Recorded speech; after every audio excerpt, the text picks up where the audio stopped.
Doctor Zakir Naik, আমার নাম Jerry Thomas. আমি ওসমানিয়া ইউনিভার্সিটির সাংবাদিকতার উপর রিসার্চ করছি। আমরা কয়েকজন বন্ধু মিলে একটা ওয়েবসাইট খুলেছি sakhiTime.com। আপনার কাছে আমার প্রশ্ন, 1 নাম্বার, আমি সবসময় জানতাম যে হাদিস ছাড়া কোরআন অসম্পূর্ণ। এখন আপনি অন্য ধর্মগ্রন্থের কথাও বললেন, আপনি বাইবেলের কথাও বললেন, কিন্তু বাইবেল বলছে যে যীশুখ্রিস্টকে বিশ্বাস করে না সে খ্রিস্ট বিরোধীদের দলে সামিল হয়। এটা একটা ভবিষ্যৎবাণী। আমি এমনও শুনেছি যে হাদিস বলছে যে মুহাম্মদ জাদুবিদ্যার সাহায্য নিয়েছিল। এখানে আপনার বক্তব্যটা কি? ভাই, আপনি প্রশ্ন করলেন আর আপনি বেশ কিছু মন্তব্য করলেন। আপনি বললেন যে আপনি জানেন যে হাদিস ছাড়া পবিত্র কোরআন অসম্পূর্ণ। এখানে আপনি অন্য ধর্মগ্রন্থের কথা শুনলেন, তার মানে উনার মতে বাইবেলের উদ্ধৃতি দিলে সে কথা মানতে হবে। আর বাইবেল বলছে যিশু বা ঈসা আলাইহিস সালামকে যে বিশ্বাস করবে না সে দোজখে যাবে, ইত্যাদি ইত্যাদি। এখানে আমার মন্তব্য কি? 1 নম্বর পয়েন্ট, হাদিস ছাড়া পবিত্র কোরআন অসম্পূর্ণ নয়। কোরআন একটা স্বয়ং সম্পূর্ণ বই। তবে কোরআনের কথাগুলো বুঝতে গেলে আপনাকে এগুলোর ব্যাখ্যা পড়ে দেখতে হবে। আর হাদিস হলো পবিত্র কোরআনের ব্যাখ্যা, যে কথাগুলো বলে গিয়েছেন নবীজি সাল্লাল্লাহু আলাইহি সাল্লাম। পবিত্র কোরআন একটা সম্পূর্ণ বই, আলহামদুলিল্লাহ স্বয়ং সম্পূর্ণ। তবে আপনি যদি সেগুলো আরো বিস্তারিতভাবে জানতে চান, তখন আপনি পড়বেন যে কথাগুলো বলে গিয়েছেন নবীজি মুহাম্মদ সাল্লাল্লাহু আলাইহি সাল্লাম। আমরা বলি সহিহ হাদিস। একটা কথা বলি, অন্যান্য ধর্মগ্রন্থের উদ্ধৃতি দিয়েছি, তার মানে এই না আমি মানি যে অন্যান্য ধর্মগ্রন্থ আল্লাহর বাণী। প্লিজ আমাকে ভুল বুঝবেন না। আমি এখানে কোরআনের কথা মতো কাজ করেছি। আল্লাহ পবিত্র কোরআনে বলেছেন, সূরা ইমরানের 64 নম্বর আয়াতে উল্লেখ করা হয়েছে, তাআলা ইলা কালিমাতিন সাওয়াইন বাইনানা ওয়া বাইনাকুম, এসো সেই কথা যাহা আমাদের ও তোমাদের মধ্যে এক। আমি সাদৃশ্যের কথা বলছি। পবিত্র কোরআনের সূরা রাদের 38 নম্বর আয়াতে উল্লেখ করা হয়েছে, ওয়া লিকুল্লি কওমিন হাদ, প্রত্যেক যুগে আমি কিতাব নাজিল করেছি। আল্লাহ তাআলা অনেক কিতাব নাজিল করেছেন। পবিত্র কোরআনে 4টার নাম উল্লেখ করা হয়েছে, তাওরাত, জাবুর, ইনজিল এবং কোরআন। তাওরাত হলো সেই ওহী আসমানি কিতাব যেটা নাজিল হয়েছিল মুসা আলাইহিস সালামের উপর। জাবুর আরেকটা আসমানি কিতাব নাজিল হয়েছিল দাউদ আলাইহিস সালামের উপর। ইনজিল হলো সেই আসমানি কিতাব যেটা নাজিল হয়েছিল ঈসা আলাইহিস সালামের উপর। আর কোরআন হলো সর্বশেষ ও চূড়ান্ত আসমানি কিতাব, নাজিল হয়েছিল সর্বশেষ ও চূড়ান্ত নবী মুহাম্মদ সাল্লাল্লাহু আলাইহি সাল্লামের উপর। এখন আগের সবগুলো আসমানি কিতাব এসেছিল নির্দিষ্ট সম্প্রদায়ের মানুষের জন্য, আর সেই কিতাবের নির্দেশগুলো ছিল একটা নির্দিষ্ট সময়ের জন্য। তাই আল্লাহ তাআলা চাননি যে এই কিতাবগুলো অবিকৃত অবস্থায় থাকুক। কিন্তু কোরআন হলো সর্বশেষ আসমানি কিতাব। আল্লাহ কোরআনে বলেছেন, সূরা হিজরের 9 নম্বর আয়াতে উল্লেখ করা হয়েছে, আমি কোরআন অবতীর্ণ করেছি আর আমি সংরক্ষণ করে রাখব। কোরআন হলো একমাত্র ধর্মীয় গ্রন্থ পুরো পৃথিবীর মধ্যে যেটা এখনো অবিকৃত অবস্থায় আছে। শুধু আমি বলছি না, ধর্মের উপরে বিভিন্ন বিশেষজ্ঞরা বলছেন। তাদের একজন উইলিয়াম মুর, তিনি ইসলামের বিরুদ্ধে তীব্র সমালোচনা করতেন। তিনি খ্রিস্টান ছিলেন। 200 বছর আগে তিনি বলেছিলেন, আর কোন ধর্মীয় গ্রন্থ নেই, আর কোন ধর্মীয় গ্রন্থ নেই যেটা এখনো অবিকৃত অবস্থায় আছে 1200 বছরের বেশি সময় ধরে। এখন বললে 1400 বছরেরও বেশি। এই কোরআনের মতো তিনি খ্রিস্টান ছিলেন, ইসলাম ধর্মের তীব্র সমালোচক ছিলেন। তিনি সত্যি কথাটা স্বীকার করেছেন, কোরআন অবিকৃত অবস্থায় আছে। কিন্তু অন্যান্য সব ধর্মগ্রন্থ সেগুলোর কথা বদলে গেছে, এমনকি বাইবেলও। আমি বাইবেলকে আল্লাহ তাআলার বাণী বলে মানি না। আমরা মুসলিমরা বিশ্বাস করি সেই ওহীতে যেটা দেওয়া হয়েছিল ঈসা আলাইহিস সালামকে, ইনজিল। কিন্তু এখন আমরা যে বাইবেলটা দেখি, এই বইটা একটা মিশ্রণ।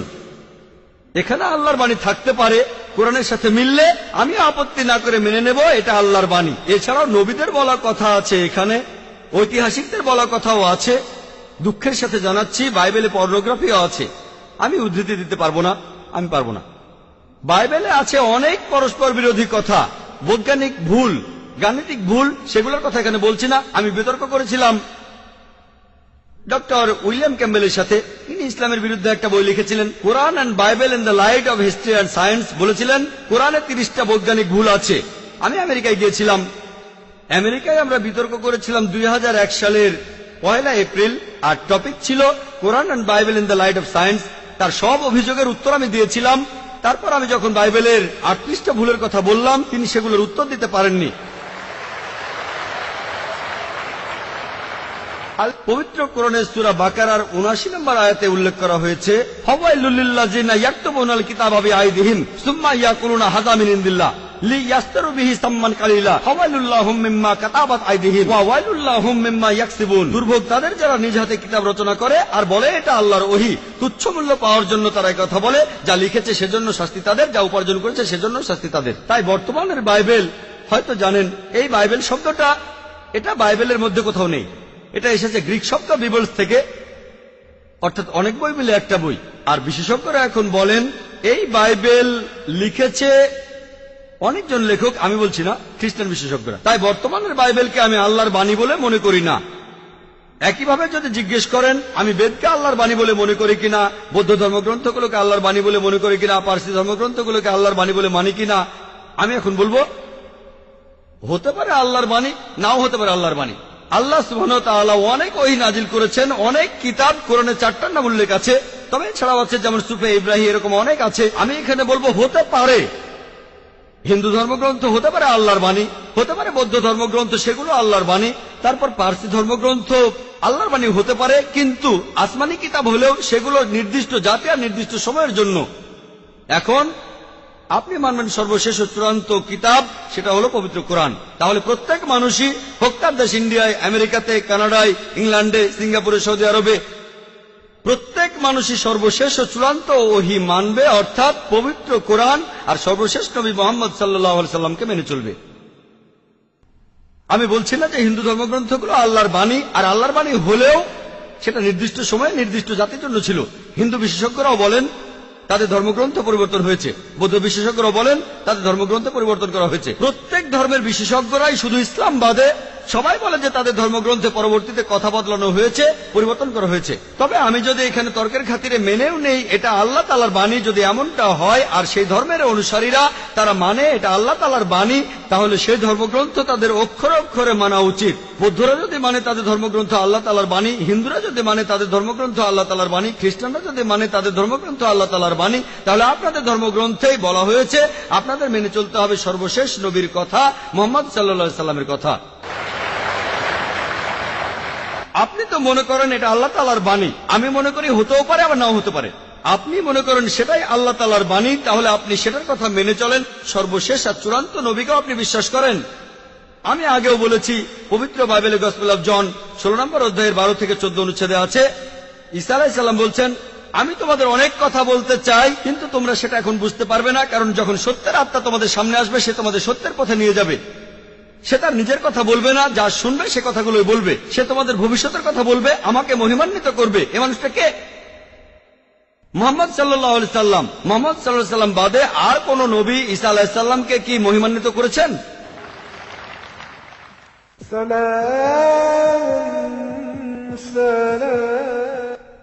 ঠিকই বলেছেন আপনি, যে ঈসা আলাইহিস সালামকে অস্বীকার করবে সে নরকে যাবে। আপনি বললেন এই কথা, আমি আপনার সঙ্গে একমত। সেই মুসলিম আসলে মুসলিম না যে ঈসা আলাইহিস সালামকে বিশ্বাস করে না। আমরা এখানে বলি আলাইহিস সালাম, আপনি শুধু বললেন যিশু। আমি পারি না, আমাকে বলতেই হবে আলাইহিস সালাম যদি ইসলামের প্রতিনিধিত্ব করি। যদি আমি এই আলাইহিস সালাম শব্দটা না বলি আমাকে বের করে দেওয়া হবে। অনভিজ্ঞ লোক এটা করতে পারে, আমাকে বলতেই হবে আলাইহিস সালাম। তাহলে সেই মুসলিম আসলে মুসলিম না যে ঈসা আলাইহিস সালামকে বিশ্বাস করে না। আমরা মানি যে ঈসা আলাইহিস সালাম হচ্ছেন আল্লাহ সুবহানাহু ওয়া তাআলার প্রেরিত রাসূল। বিশ্বাস করি তিনি অলৌকিকভাবে জন্মেছিলেন, কোনো পুরুষের হস্তক্ষেপ ছাড়াই, যেটা অনেক আধুনিক খ্রিস্টানি বিশ্বাস করে না। আমরা মানি যে তিনি আল্লাহর আদেশে মৃত মানুষকে জীবিত করেছিলেন। আমরা মানি যে তিনি আল্লাহর আদেশে জন্মান্ধর কুষ্ঠরোগীদের সুস্থ করেছিলেন। মুসলিম আর খ্রিস্টানরা এখানে এক। তবে আমি জানি আপনি কি বোঝাচ্ছেন। আপনি যখন বললেন যীশু খ্রিস্টকে বিশ্বাস করা, তার মানে কি বুঝিয়েছেন? যে তিনি ঈশ্বর, তাই না? ওনার মাইক্রোফোনটা অন করেন। যিশুকে বিশ্বাস করা বলতে কি বোঝাচ্ছেন? নবী হিসেবে বিশ্বাস করা? যিশুর এই কথাটা বিশ্বাস করি, আমি সত্য আর জীবনের একমাত্র পথ। এ কথার মানে কি? এর মানে যীশু খ্রিস্ট হলেন ঈশ্বর। ভাই এবারে বাইবেলের উদ্ধৃতি দিলেন। জনে আছে এই কথাটা। আমি আপনাকে রেফারেন্সটা বলছি, রেফারেন্সটা আমি বলছি, সমস্যা নেই। রেফারেন্সটা কি? জনের 14 নম্বর অধ্যায়, আপনিই বললেন। অনুচ্ছেদ? আমাকে বাইবেল দেখে বলতে হবে। জনের 14 অধ্যায়ের 16 অনুচ্ছেদ, ঠিক 16 আছে? নম্বর না, 6 নম্বর অনুচ্ছেদ, 16 নম্বর না। সরি মিস্টার নায়েক, আমাকে বাইবেল শেখানো লাগবে না। আমরা আপনার ভুল ব্যাখ্যাগুলো শুনে আমাদের ওয়েবসাইটে সেটার উত্তর দেব। ভালো কথা ভাই, আপনি উদ্ধৃতি দিচ্ছেন, আপনার ব্যাগে তো বাইবেল আছে, তাই না? ব্যাগ থেকে বাইবেলটা বের করে দেখেন, এটা গসপেল অফ জনের 14 নম্বর অধ্যায় 6 নম্বর অনুচ্ছেদ, 16 নম্বর না।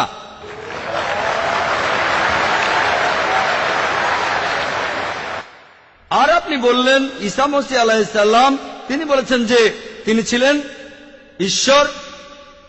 আপনার প্রশ্নতে পরে আসছি, প্রশ্নের উত্তরটা দেওয়ার আগে আমি একটা কথা বলে নিই। আমি বাইবেল পড়েছি, গোটা বাইবেলের মধ্যে পরিষ্কার ভাবে বলা এমন একটা কথাও নেই যেখানে যিশু বা ঈসা আলাইহিস সালাম নিজে বলেছেন আমি ঈশ্বর আর আমার উপাসনা করো। যদি কোনো খ্রিস্টান আমাকে দেখাতে পারেন গোটা বাইবেলের মধ্যে পরিষ্কার ভাবে বলা মাত্র একটি কথা যে ঈসা আলাইহিস সালাম নিজেই বলেছেন যে আমি ঈশ্বর আর আমার উপাসনা করো, তাহলে আমি ডক্টর জাকির নায়েক আজকেই খ্রিস্টান ধর্ম গ্রহণ করব। আমি অন্য মুসলিম ভাইদের পক্ষ থেকে এই কথা বলছি না, আমি আমার মাথাটা তরবারির তলে রাখছি। আমি বিভিন্ন ধর্মের উপর একজন ছাত্র। আপনি বাইবেল পড়েছেন আর আমিও পড়েছি বাইবেল। আপনি বললেন যে আপনাকে বাইবেল শেখানো লাগবে না। ঈসা আলাইহিস সালাম এই কথা নিজে বলেছেন, সত্যকে খোঁজো, সত্যই তোমাকে মুক্ত করবে। ইনশাআল্লাহ আজকে আপনি সত্য দেখবেন আর ইনশাআল্লাহ সত্য আপনাকে মুক্ত করবে। আমি কথাটা আবার বলছি, গোটা বাইবেলে পরিষ্কার ভাবে বলা এমন একটা কথাও নেই যেখানে যিশু বা ঈসা আলাইহিস সালাম নিজেই বলেছেন আমি ঈশ্বর আর আমার উপাসনা করো। আপনারা যদি বাইবেল পড়েন, ঈসা আলাইহিস সালাম তার নিজের মুখেই বলেছেন, এটা আছে গসপেল অফ জন 14 নম্বর অধ্যায়ের 28 অনুচ্ছেদে, বলেছেন আমার পিতা আমার চাইতে মহান। গসপেল অফ জন 10 নম্বর অধ্যায়ের 29 অনুচ্ছেদ, আমার পিতা সবার চাইতে মহান। গসপেল অফ ম্যাথিউ 12 নম্বর অধ্যায়ের 28 অনুচ্ছেদ, আমি ঈশ্বরের আত্মার সাহায্যে শয়তানকে তাড়িয়ে দেই। গসপেল অফ লুক 11 নম্বর অধ্যায়ের 20 অনুচ্ছেদ, আমি ঈশ্বরের আঙ্গুলের সাহায্যে শয়তানকে তাড়িয়ে দেই। গসপেল অফ জন 5 নম্বর অধ্যায়ের 30 অনুচ্ছেদ, আমি আমার নিজের থেকে কিছুই করতে পারি না, আমি এখানে বিচার করি আর আমার বিচার সঠিক, কারণ আমি আমার ইচ্ছায় কাজ করি না, আমার পিতার ইচ্ছায় কাজ করি। যদি কেউ বলে সে আল্লাহর ইচ্ছা মতো কাজ করে, সে একজন মুসলিম। ঈসা আলাইহিস সালাম একজন মুসলিম, তিনি নিজেকে ঈশ্বর বলেননি। বুক অব অ্যাক্টসে পরিষ্কার বলা আছে 2 নম্বর অধ্যায়ের 22 অনুচ্ছেদ, বলা হয়েছে হে ইসরায়েলের সন্তানেরা, একথা শোনো, নাজারেত শহরের যিশু ঈশ্বর প্রেরিত একজন পুরুষ তোমাদের মাঝে। সে অনেক অলৌকিক কাজ করবে, সেগুলো তাকে ঈশ্বর করাবেন, তোমরা তার সাক্ষী থাকবে। ঈশ্বর প্রেরিত একজন পুরুষ তোমাদের মাঝে, সে অনেক অলৌকিক কাজ করে দেখাবে, ঈশ্বর তাকে দিয়ে করাবেন আর তোমরা তার সাক্ষী থাকবে। তাই বাইবেল স্পষ্ট করে বলছে যে ঈসা আলাইহিস সালাম ছিলেন একজন মানুষ, তিনি আল্লাহ তাআলার প্রেরিত একজন রাসূল, কিন্তু আল্লাহ নন। গোটা বাইবেলের মধ্যে পরিষ্কার ভাবে এমন একটা কথাও নেই যেখানে ঈসা আলাইহিস সালাম নিজেই বলেছেন যে আমি ঈশ্বর, আমার উপাসনা করো। আপনি একটা উদ্ধৃতি দিয়ে সেটা প্রমাণ করতে চাইলেন যে গসপেল অফ জন 14 নম্বর অধ্যায় 6 অনুচ্ছেদে বলা হয়েছে যিশু বা ঈসা আলাইহিস সালাম নিজেই বলেছেন আমি সত্য আর জীবনের একমাত্র পথ, আমাকে ছাড়া আমার পিতার কাছে কেউ যেতে পারবে না। এখানে প্রসঙ্গ ছাড়া উদ্ধৃতি দিচ্ছেন। লোকজন পবিত্র কোরআনের আয়াত নিয়ে প্রসঙ্গ ছাড়া উদ্ধৃতি দেয় দুর্নাম করতে। একইভাবে খ্রিস্টান মিশনারিরা বাইবেলের প্রসঙ্গ ছাড়া উদ্ধৃতি দেয়। আপনাকে একটা সত্য কথা বলি, আপনার বাইবেলটা খোলেন, যদি সন্দেহ থাকে বাইবেলটা খোলেন, প্রসঙ্গ জানতে 1 নম্বর অনুচ্ছেদটা পড়েন। গসপেল অফ জন 14 নম্বর অধ্যায়ের 1 অনুচ্ছেদ বলছে যে তোমরা ভয় পাচ্ছ কেন?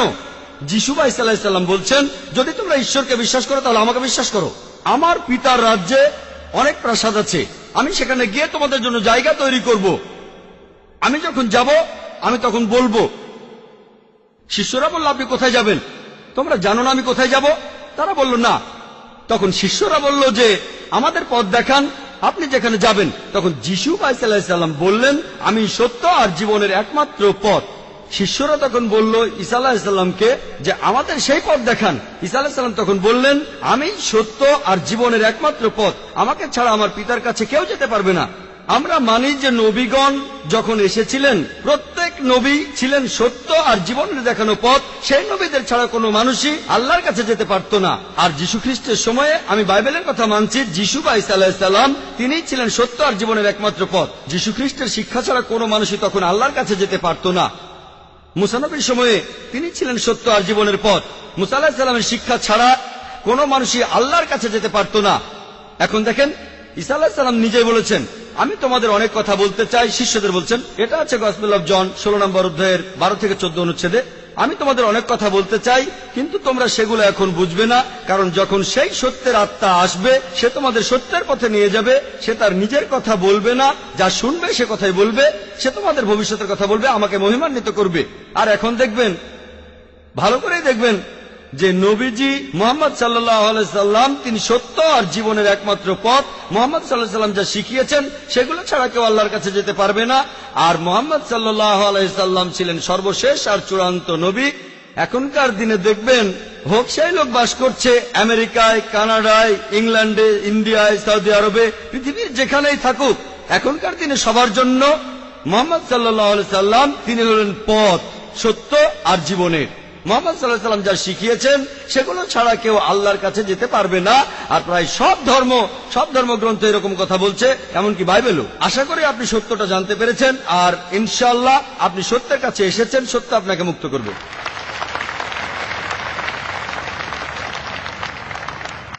স্যার, আমার নাম এল রবি শঙ্কর শ্রীধর। আমি বর্তমানে বিইডি কলেজের প্রিন্সিপাল হিসেবে আছি। আমি অন্য ধর্মগ্রন্থগুলো পড়েছি, যেমন বাইবেল, কোরআন, হাদিস ইত্যাদি। এছাড়াও আমি মুসলমানদের নামাজ পড়ার নিয়মও শিখেছি।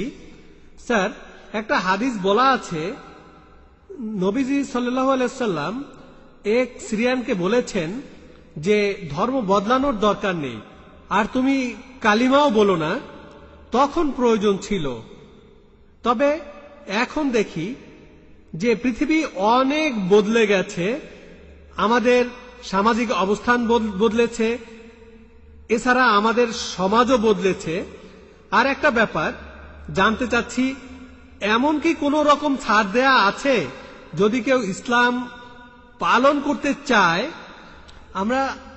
আমরা জানি ইসলাম ধর্মের কিছু ব্যাপার ফিজিক্সের মাধ্যমে প্রমাণ করেছেন বিজ্ঞানী ক্যাপরা আর স্টিফেন হকিং, যেমন সময় আর বিশ্বজগৎ কিভাবে সৃষ্টি হলো।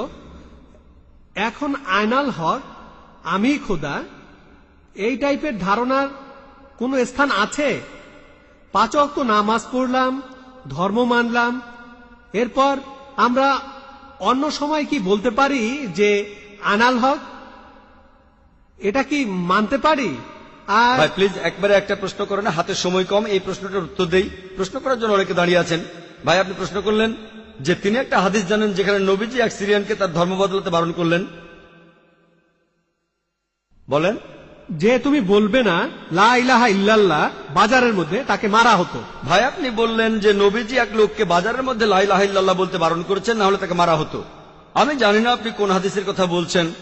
একটা হাদিস বলছে জোরে আল্লাহু আকবার বলো না, লা ইলাহা ইল্লাল্লাহ না। এটা বলা হয়েছিল কারণ যুদ্ধের সময় তারা লুকিয়ে আছে আর শত্রু আসছে, তখন জোরে আল্লাহু আকবার বলো না, কারণ তাহলে শত্রুরা টের পেয়ে যাবে। বাজারের মধ্যে না, যুদ্ধের ময়দানে। আরেকটা হাদিস বলছে জোরে বলো যাতে অন্যান্য মুসলিমরা উৎসাহিত হয়, তাই পরিস্থিতির উপর নির্ভর করে। নবীজি একবার বলেছেন যুদ্ধের ময়দানে বলো আল্লাহু আকবার, এতে মুসলিমদের সাহস বাড়বে। কিন্তু অন্য সময়ে যখন লুকিয়ে আছেন তখন জোরে বললে শত্রুরা টের পাবে। তাই এক এক পরিস্থিতিতে এক এক রকম কাজ। আপনার প্রশ্নে আসি, ইসলামের পাশাপাশি অন্যান্য জিনিস মানা যাবে কিনা, যেমন সক্রেটিস বা অন্য কারো কথা বা কোনো বিজ্ঞানীর কথা। এছাড়াও আনাল হক, ইসলামের পাশাপাশি অন্য বিষয়ের ব্যাপারে বলি, যদি সেগুলো কোরআন আর হাদিসের বিরুদ্ধে না যায় কোনো সমস্যা নেই। যদি সেটা কোরআন আর হাদিসের সাথে মিলে যায় সেটা আমাদের মানতে হবে। সেটা হতে পারে যে কোনো বিষয়, হোক বিজ্ঞান, ভূগোল বা ইতিহাস, হোক হিন্দুইজম, খ্রিস্টান ধর্ম, ইহুদি ধর্ম। যদি সেটা পবিত্র কোরআনে উল্লেখ করা থাকে তাহলে সেটা আমাদের মানা ফরজ। যদি সেই কথাটার উল্লেখ কোরআনে না থাকে আর কোরআনের বিরুদ্ধে না যায় সেটা মানতে পারেন, মুবাহ, ঐচ্ছিক। কিন্তু যদি সেই কথাটা কোরআনের বিরুদ্ধে যায় সেটা হারাম, সেটা নিষিদ্ধ। এই তিনটা হতে পারে, তিনটা ফলাফল পাবেন। আপনি বললেন যে ইসলাম তাওহীদে বিশ্বাস করে, 5 ওয়াক্ত নামাজ। ইসলাম আনাল হকে বিশ্বাস করে কিনা? আনাল হক নিজেকে আল্লাহ দাবি করা, এটা শিরক, এটা তাওহীদের বিরুদ্ধে যায়। এটা বলতে পারেন না যে আপনি তাওহীদও মানেন আবার একাধিক ঈশ্বরও বিশ্বাস করেন। আপনি তাওহীদ মানেন আবার বলছেন আমি আল্লাহ, দুটো আসলে বিপরীত। যদি কেউ এমনটা বিশ্বাস করে যে সে আল্লাহর একটা অংশ, সে তৌহিদ মানতে পারে না, সে মুসলিম নয়। দুটো বিপরীত জিনিস, কিন্তু অন্য ব্যাপার কোরআনের সাথে মিললে সমস্যা নেই, আর কোরআনের বিরুদ্ধে না গেলে সমস্যা নেই। আশা করি উত্তরটা পেয়েছেন। এবারের প্রশ্ন মহিলাদের মধ্য থেকে।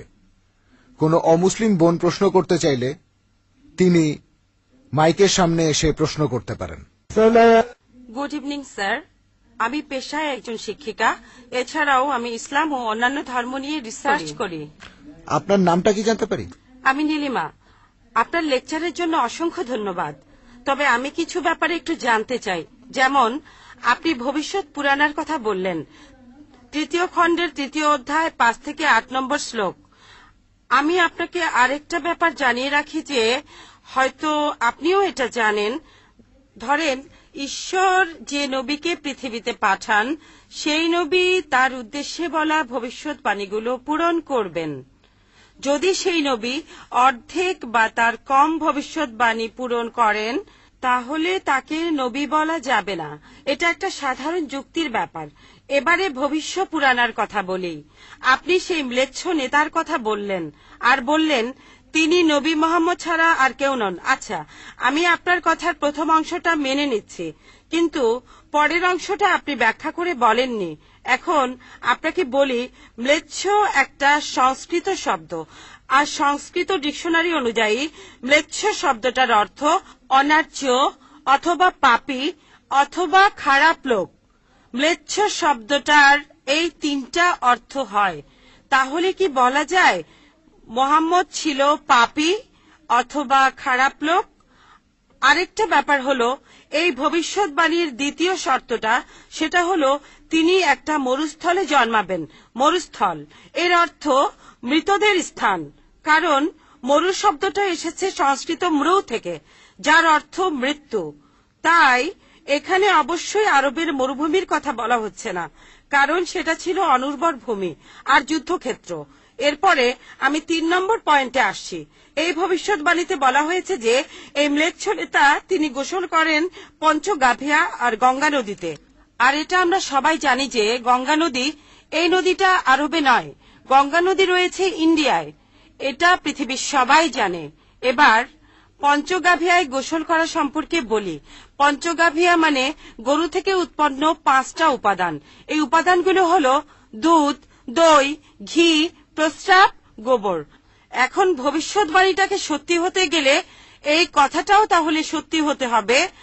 আপনি কি আমাকে পবিত্র কোরআনের এমন কোন আয়াত দেখাতে পারেন যেখানে বলা আছে যে মোহাম্মদ গোসল করেছিল গঙ্গার জলে বা সেই 5টা উপাদান দিয়ে, অর্থাৎ দুধ, দই, ঘি, প্রস্রাব আর গোবর? তাহলে আজকে ইসলাম গ্রহণ করব। Thank you sir. বোন, আপনি ঠিক বলেছেন যে ভবিষ্যৎবাণীর কথা বলা হচ্ছে, যদি তার অর্ধেকের বেশি পূরণ না হয় তাহলে ভবিষ্যৎবাণী ভুল। আমি একমত বোন, আপনার সঙ্গে একমত। আমি আপনার 3টি প্রশ্নের উত্তর দেব। দেখা যাক আজকে আপনি ইসলাম গ্রহণ করেন কিনা।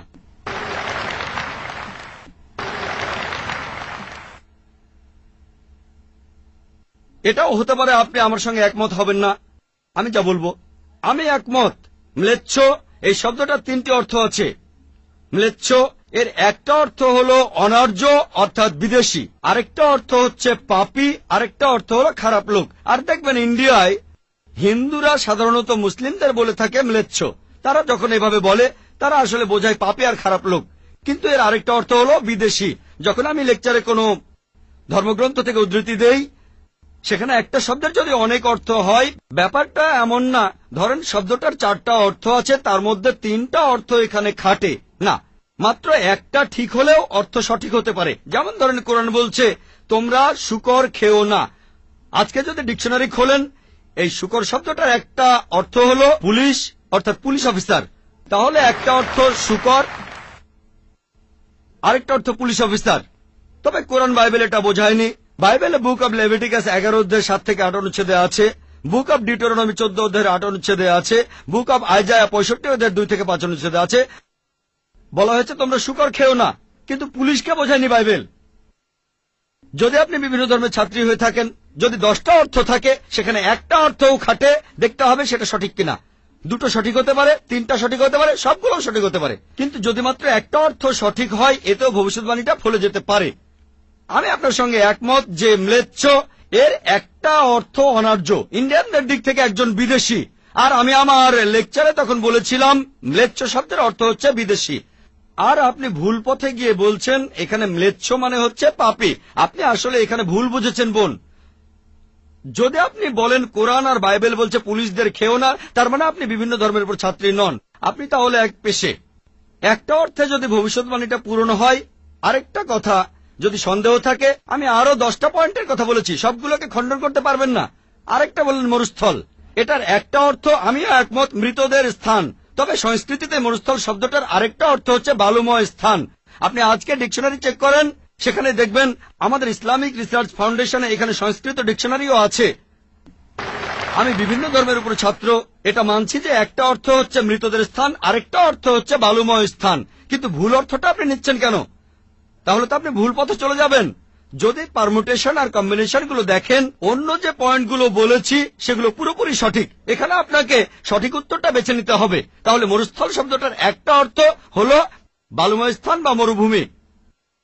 আপনার তৃতীয় প্রশ্নতে আসি, আপনি ইসলাম গ্রহণ করবেন ইনশাল্লাহ। তৃতীয় প্রশ্নটা, আমি যে ভবিষ্যৎবাণীটার কথা বলেছি যে নবী মোহাম্মদ সাল্লাল্লাহু আলাইহি সাল্লাম পঞ্চগর্ভে গোসল করেছিলেন গঙ্গা নদীতে, এখানে বুঝে নিতে হবে যখন আমরা বলছি যে হিন্দুদের রীতি অনুযায়ী যে কেউ পঞ্চগর্ভে বা গঙ্গায় গোসল করবে তার অর্থ বিশুদ্ধ হবে। একটা অর্থ শারীরিকভাবে গঙ্গায় ডুব দিলেন, আমারও মনে হয় না নবীজি ইন্ডিয়ায় এসে গঙ্গায় ডুব দিয়েছিলেন। আরেকটা অর্থ বিশুদ্ধ হওয়া, তখন ব্যাখ্যা করিনি কারণ লেকচারটাই অনেক লম্বা ছিল। এই টপিকটা নিয়ে আমি সারাদিন কথা বলতে পারি, আমি এখানে খুব বিস্তারিত বলিনি। আমি প্রত্যেকটা ভবিষ্যৎবাণী নিয়েই আরো কয়েক মিনিট বলতে পারি, সব মিলিয়ে ঘন্টাখানিক বলতে পারবো। এখানে পঞ্চগর্ভে গোসল করা মানে হচ্ছে বিশুদ্ধ হওয়া।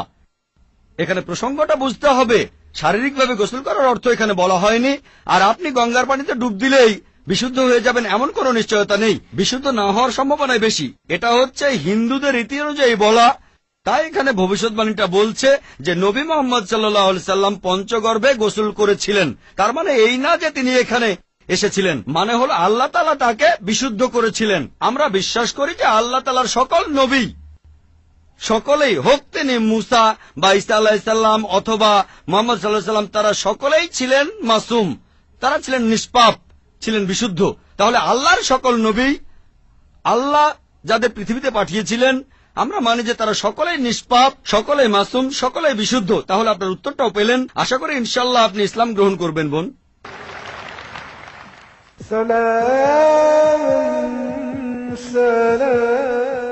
এবারের প্রশ্ন আমার বাম দিকের মাইক থেকে। আমার নাম প্রেম আদভানি, আমি নয়াদিল্লি থেকে এসেছি, রিটায়ার্ড চাকরিজীবী আর অমুসলিম। আমার প্রশ্নটা হলো, ইসলামের অতীত ইতিহাস খুবই গৌরবের, বর্তমানেও ইসলাম ধর্মের মাথা উঁচু করে থাকার কথা ছিল। আমার মনে হয় মুসলিমদের কাজকর্মের মধ্যে স্বচ্ছতা থাকা উচিত। অন্য সব মানুষকেও তাদের জানতে দেওয়া উচিত যে তারা কি কি কাজ করেছে বিভিন্ন মাদ্রাসা আর মসজিদ ইত্যাদি জায়গায়, যাতে করে মানুষ জন জানতে পারে যে এসব জায়গায় কি হচ্ছে। তখন ব্যাপারটা অনেক স্বচ্ছ হবে, কেউ তখন আর ভুল বুঝবে না। ধন্যবাদ ভাই, খুব সুন্দর প্রশ্ন করেছেন। তবে আপনার উত্তর দেওয়ার আগে আগের বোন যে প্রশ্নগুলো করেছিলেন সে ব্যাপারে কিছু কথা বলি। তার 3টা প্রশ্ন, সেখানে আমার মেয়ে রুজদা নায়েকের গানের কথাগুলো মনে পড়ল। শেষ গানটা যে don't talk to me about Mohammad সাল্লাল্লাহু আলাইহি সাল্লাম, আর কোঅর্ডিনেটর বলেছিলেন গানের কথাগুলো একটু মনোযোগ দিয়ে শুনবেন। আপনারা যদি কথাগুলো শুনে থাকেন, এটা নবীজি সাল্লাল্লাহু আলাইহি সাল্লামের একটা সিরাত যে একদিন মোহাম্মদ সাল্লাল্লাহু আলাইহি সাল্লাম হেঁটে যাচ্ছিলেন, তখন এক পথচারীর সঙ্গে তার দেখা হলো। সে নবীজির বিরুদ্ধে কথা বলতে লাগলো, ও এই নবী মোহাম্মদ খুবই খারাপ লোক, তার সঙ্গে কথা বলো না। সে কিন্তু মোহাম্মদ সাল্লাল্লাহু আলাইহি সাল্লামের সঙ্গে কথা বলছে, সে জানে না ওই লোকটাই মোহাম্মদ সাল্লাল্লাহু আলাইহি সাল্লাম। সে নবীজির কাছে বলল, পথে হাঁটতে হাঁটতে, নবী মোহাম্মদ খুবই খারাপ লোক, তার কথা শুনো না, তার কথা শুনলে বিপর্যয় হয়ে যাবে, সবার জন্য খারাপ হবে, ইত্যাদি ইত্যাদি। গানটাতে এই কথাগুলো বলা হয়েছিল। লোকটা নবীজিকে বলল, তবে আপনি খুব ভালো মানুষ, আর আপনাকে সাবধান করছি ওই মোহাম্মদ লোকটার কথা শুনবেন না সাল্লাল্লাহু আলাইহি সাল্লাম, সে ভণ্ড, নাউজুবিল্লাহ, সে খুব খারাপ মানুষ, নাউজুবিল্লাহ। এরকম আরো অনেক কথা। তবে নবীজিকে বলল, আপনি খুব ভালো মানুষ, আপনি দয়ালু, আপনি পরোপকারী, আপনার নামটা জানতে পারি? নাম শুনে বলল, কি? আপনি কি বললেন? আমি কি ঠিক শুনছি? আপনার নাম মোহাম্মদ সাল্লাল্লাহু সাল্লাম? তখন সে বলল, আশহাদু আল্লা ইলাহা ইল্লাল্লাহ ওয়া আশহাদু আন্না মুহাম্মাদুর রাসূলুল্লাহ। যখন সেই লোকটা বুঝতে পারলো যে এই লোকটাই মোহাম্মদ সাল্লাল্লাহু আলাইহি সাল্লাম, আমি অন্য মানুষের কাছে শুনেছিলাম সে খুব খারাপ মানুষ, ইনি তো ভালো মানুষ, তখনই সে ইসলাম গ্রহণ করলো। তাই আমার প্রিয় বোন, উনি একটু আগে যখন প্রশ্নগুলো করেছিলেন তখন আমার মেয়ের গানের কথাগুলো মনে পড়েছিল। নবীজি সাল্লাল্লাহু আলাইহি সাল্লামের সেই সিরাতটা, যেখানে এক পথচারী নবীজির কাছে এই নবীজি সম্পর্কে বদনাম করছিল, তবে তখনই সত্যিটা জানার পর সেই লোক শাহাদা উচ্চারণ করেছিল। আশা করি ইনশাল্লাহ আমাদের বোনও শাহাদা দেবেন, আর আমি দোয়া করি আল্লাহ যেন তাকে হেদায়েত দান করেন। ভাই, আপনি খুব সুন্দর প্রশ্ন করেছেন। আর বললেন যে ইসলামের অতীত ইতিহাস খুবই গৌরবের। তারপর বলছেন স্বচ্ছতা থাকার প্রয়োজন আছে, বিশেষ করে মাদ্রাসাগুলোতে। কে আপত্তি করবে? আমি একমত ভাই, আমি সম্পূর্ণ একমত। কে বলছে যে স্বচ্ছতা থাকবে না? শুধু স্বচ্ছতাই নয়, আমি চাই অমুসলিম ছাত্রছাত্রীরা মাদ্রাসায় লেখাপড়া করুক। আমি এটাও জানি ভাই, আমি জানি আপনি এখানে মিডিয়ার কথাগুলো বলছেন, যে মিডিয়া বলছে যে মাদ্রাসাগুলো হলো সন্ত্রাসবাদের আখড়া। মিডিয়া বলছে, আপনি না, মিডিয়া। মাদ্রাসা আরবি শব্দটার অর্থ যেখানে শিক্ষা দেওয়া হয়, আরেকটা বিশ্ববিদ্যালয়ের মতো। স্কুল বলতে পারেন, কলেজ বলতে পারেন, ইউনিভার্সিটিও বলতে পারেন। তবে মিডিয়া মাদ্রাসাগুলোকে এমনভাবে তুলে ধরে, যদি কোনো মাদ্রাসায় যান আপনি সন্ত্রাসী হয়ে যাবেন। মিডিয়া বলে আপনি না। একটা প্রশ্ন করি, এই পৃথিবীর ইতিহাসে যে লোকটা সবচেয়ে বেশি মানুষ হত্যা করেছে সে হিটলার। সে পড়েছিল কোন মাদ্রাসায়? কোন মাদ্রাসা? হিটলার কোন মাদ্রাসার ছাত্র? তারপর দেখবেন যে মাফিয়া পৃথিবী জুড়ে চোরাচালান আর মাদক ব্যবসা করে। যদি একটা জরিপ করেন এইসব স্মাগলারদের, সেই সব লোকদের যারা জেলে যায়, যদি জরিপ করেন তাদের কতজন মাদ্রাসায় পড়েছে? কতজন? খুব কম থাকতে পারে, খুব কম। বেশিরভাগই ভার্সিটিতে পড়েছে। কোন ভার্সিটি? আধুনিক ভার্সিটি, স্কুল, কলেজ। তাহলে কি বলবেন স্কুল বন্ধ করে দাও? এটা কি বলবো যে আজ থেকে স্কুল কলেজ বন্ধ, বিএ পড়া বন্ধ, বিকম বন্ধ, বিএসসি বন্ধ? না, কারণ আমি তো স্কুলে পড়াশোনা করেছি। স্কুলে শেখানো হয় না যে ডাকাতি করবেন, চোরাচালানি করবেন, দেশের বিরুদ্ধে যুদ্ধ করবেন। এই লোকগুলো স্কুলে পড়াশোনা করেছে, কিন্তু তারা স্কুলগুলোর কুলাঙ্গার। আর হিটলারও হয়তো আধুনিক শিক্ষা পেয়েছিল। আমি নিশ্চিত তার স্কুল তাকে শেখায়নি যে তুমি 60 লক্ষ ইহুদিকে হত্যা করো। তাহলে বুঝতে পারছেন এরা কুলাঙ্গার।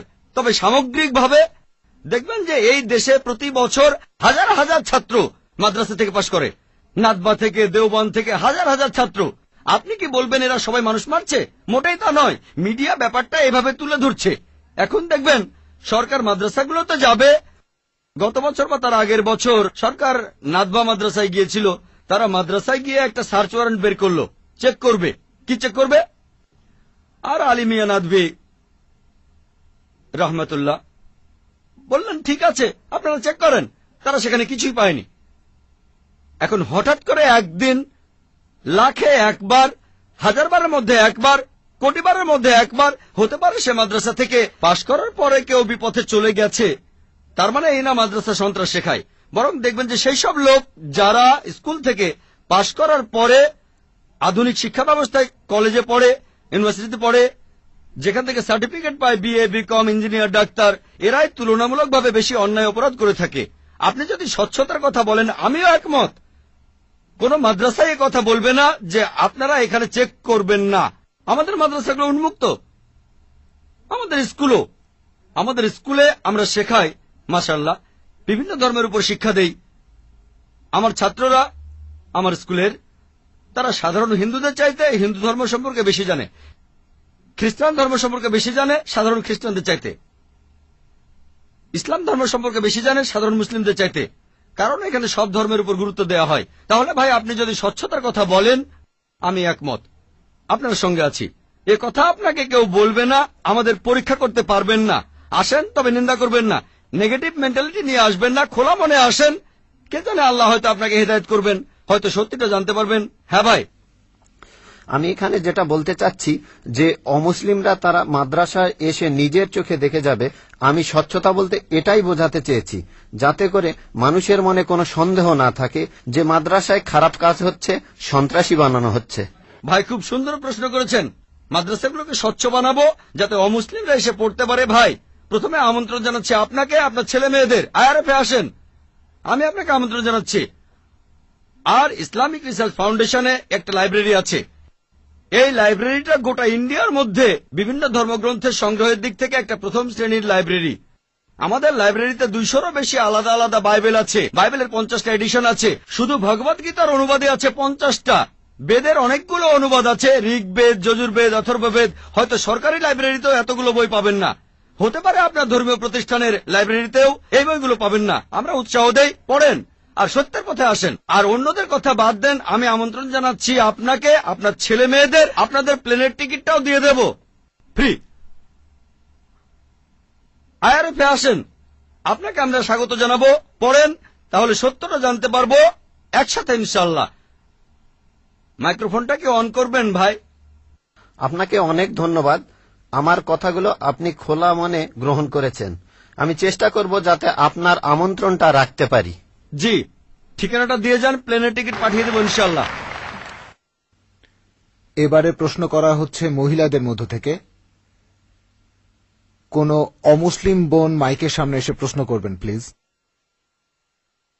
আদাব ডক্টর জাকির নায়েক স্যার, আমার নাম ভেঙ্কটামা। আমি গত কয়েক বছর ধরে এক মুসলিম মহিলার সাথে আছি। আমার প্রশ্নটা হলো, সবাই বলে কোনো ধর্মই খারাপ কথা বলে না, কিন্তু মুসলিমরা কেন অন্য ধর্মের লোকদের ইসলাম গ্রহণ করতে বলে? বোন, আপনি বললেন যে আপনি একটা মুসলিম পরিবারের সঙ্গে থাকেন অনেক বছর ধরে। তারপর বললেন যে সব ধর্মে ভালো সব কথা থাকে, কিন্তু মুসলিমরা আমাকে ইসলাম গ্রহণ করতে বলে কেন? পয়েন্ট নাম্বার 1, অন্য যেসব ধর্ম আছে সেগুলো যা বলে তার বেশিরভাগ কথাই ভালো, তবে ইসলাম ভালো কথা বলার পাশাপাশি আপনাকে দেখাবে কিভাবে সেটা অর্জন করতে হয়। আমি উদাহরণও দিয়েছি। সব ধর্মই বলে চুরি করো না, ইসলাম একই কথা বলে, তবে ইসলাম দেখিয়ে দেয় কিভাবে সেই অবস্থানে যাবেন যেখানে কেউ চুরি করে না। জাকাত দেন, সাহায্য করেন, এরপর কেউ চুরি করলে তার হাত কেটে ফেলেন, তাহলে চুরি করা বন্ধ হয়ে যাবে, কোনো অপরাধ থাকবে না। এজন্যই আমি বলেছিলাম যে ইসলাম ভালো কথা বলার পাশাপাশি আপনাকে দেখিয়ে দেবে কিভাবে সেটা অর্জন করতে হয়। 2 নম্বর পয়েন্ট, আমি বিভিন্ন ধর্মের একজন ছাত্র হিসেবে বলছি, যদি আপনি হিন্দু ধর্মগ্রন্থগুলো মেনে চলেন, মনে হয় আপনি হিন্দু, যদি হিন্দু ধর্মগ্রন্থগুলো মেনে চলেন, যদি একজন ভালো হিন্দু হন, আপনাদের ধর্মগ্রন্থই বলছে ঈশ্বর মাত্র একজন। আমার লেকচারে অনেক হিন্দু ধর্মগ্রন্থের উদ্ধৃতি দিয়েছি, এক ঈশ্বর। আপনাদের ধর্মগ্রন্থ বলছে মূর্তি পূজা করবে না। ভগবদ্গীতার 7 অধ্যায়ের 20 অনুচ্ছেদ বলছে জাগতিক আকাঙ্ক্ষা যাদের বুদ্ধিকে আচ্ছন্ন করে রেখেছে তারা নকল ঈশ্বরের পূজা করে, তারা মূর্তি পূজা করে। এক ঈশ্বরে বিশ্বাস করতে হবে। আজকে আমার লেকচারে বলেছিলাম বিশ্বাস করতে হবে অন্তিম ঋষিকে, কল্কি অবতার, যার বাবার নাম হবে বিষ্ণুয়াস আব্দুল্লাহ, তার মায়ের নাম হবে সুমতি আমিনা। তিনি জন্মগ্রহণ করবেন শাম্বালা নামের গ্রামে মক্কা। তিনি জন্মাবেন শাম্বালা শহরের প্রধানের ঘরে, মক্কার প্রধানের ঘরে। তিনি হবেন পুরো মানুষ জাতির পথপ্রদর্শক। তিনি আলোকপ্রাপ্ত হবেন রাতের বেলায় একটা গুহায়। তিনি উত্তর দিকে গিয়ে আবার ফিরে আসবেন। ঈশ্বর তাকে 8টা গুণ দেবেন। তিনি হবেন পৃথিবীর সব মানুষের পথপ্রদর্শক। তিনি একটা ঘোড়ায় চড়বেন, ডান হাতে থাকবে একটা তরবারি, 4 জন সহচর থাকবে তাকে বিভিন্ন সময় ফেরেশতাগণ সাহায্য করবেন। এরকম আরো অনেক অনেক। এই মানুষটা কে? যদি ভালো হিন্দু হয়ে থাকেন তাহলে আপনি এই অন্তিম ঋষিকে বিশ্বাস করবেন, তা না হলে আপনি ভালো হিন্দু নন। যদি ভালো হিন্দু হয়ে থাকেন তাহলে এক ঈশ্বরে বিশ্বাস করবেন, তাহলে আপনি মূর্তি পূজা করবেন না। নাতাস্তি প্রতিমা আস্তি, মহান ঈশ্বর, তার কোনো প্রতিমা নেই, তার কোনো প্রতিমূর্তি নেই, তার কোনো ছবি নেই, তার কোনো ফটোগ্রাফ নেই, তার কোনো ভাস্কর্য নেই। আর আমি বিতর্ক করেছি পণ্ডিতদের সাথে, হিন্দু পণ্ডিত, উনারা শঙ্করাচার্য অনেক, সেখানে আমি কথা বলেছি। কোন শঙ্করাচার্যই আমাকে বলেননি ভাই আপনি ভুল বলেছেন, কেউ না। একটা বিতর্ক করেছিলাম শ্রী শ্রী রবিশঙ্করের সাথে 21শে জানুয়ারিতে। তিনি ইন্ডিয়ায় হিন্দুদের মাঝে খুবই জনপ্রিয় গুরু, আর্ট অব লিভিং। আমি তাকে বলেছিলাম আর্ট অব লিভিং এর শ্রেষ্ঠ বই হল এই পবিত্র কোরআন। আমি তাকে মুসলিমদের এই আর্ট অব লিভিং এ আমন্ত্রণ জানিয়েছিলাম। আমরা সংখ্যায় এখন 130 কোটি, 130 কোটি মুসলিম। আমি তাকে আমন্ত্রণ জানিয়েছিলাম যদি তিনি ধর্মগ্রন্থগুলো মানেন, তিনি বেদের উপরে একজন বিশেষজ্ঞ, তাকে এটা মানতেই হবে। একইভাবে বোন, আপনাকে বুঝতে হবে অন্য সব ধর্মগ্রন্থগুলো হয়তো আল্লাহর বাণী আপনি বলছেন, সময় বদলানোর সাথে সাথে সেগুলোও কিন্তু বদলে গেছে। স্বামী বিবেকানন্দ বলেছেন বেদের 99%ই হারিয়ে গেছে, বাকি যে 1% আছে সেটা আমাদের কঠোরভাবে মানতে হবে। কঠোরভাবে মানে অন্তিম ঋষিকেও মানতে হবে। তাহলে কঠোরভাবে মানলে আপনি মোহাম্মদ সাল্লাল্লাহু আলাইহি সাল্লামকেও মানবেন, আপনি কোরআনকেও মানবেন, আর আমি আপনাকে এখানে আমন্ত্রণ জানাচ্ছি, এই শান্তির ধর্মে আমন্ত্রণ জানাচ্ছি, যাতে করে আপনি আল্লাহর কাছাকাছি আসতে পারেন।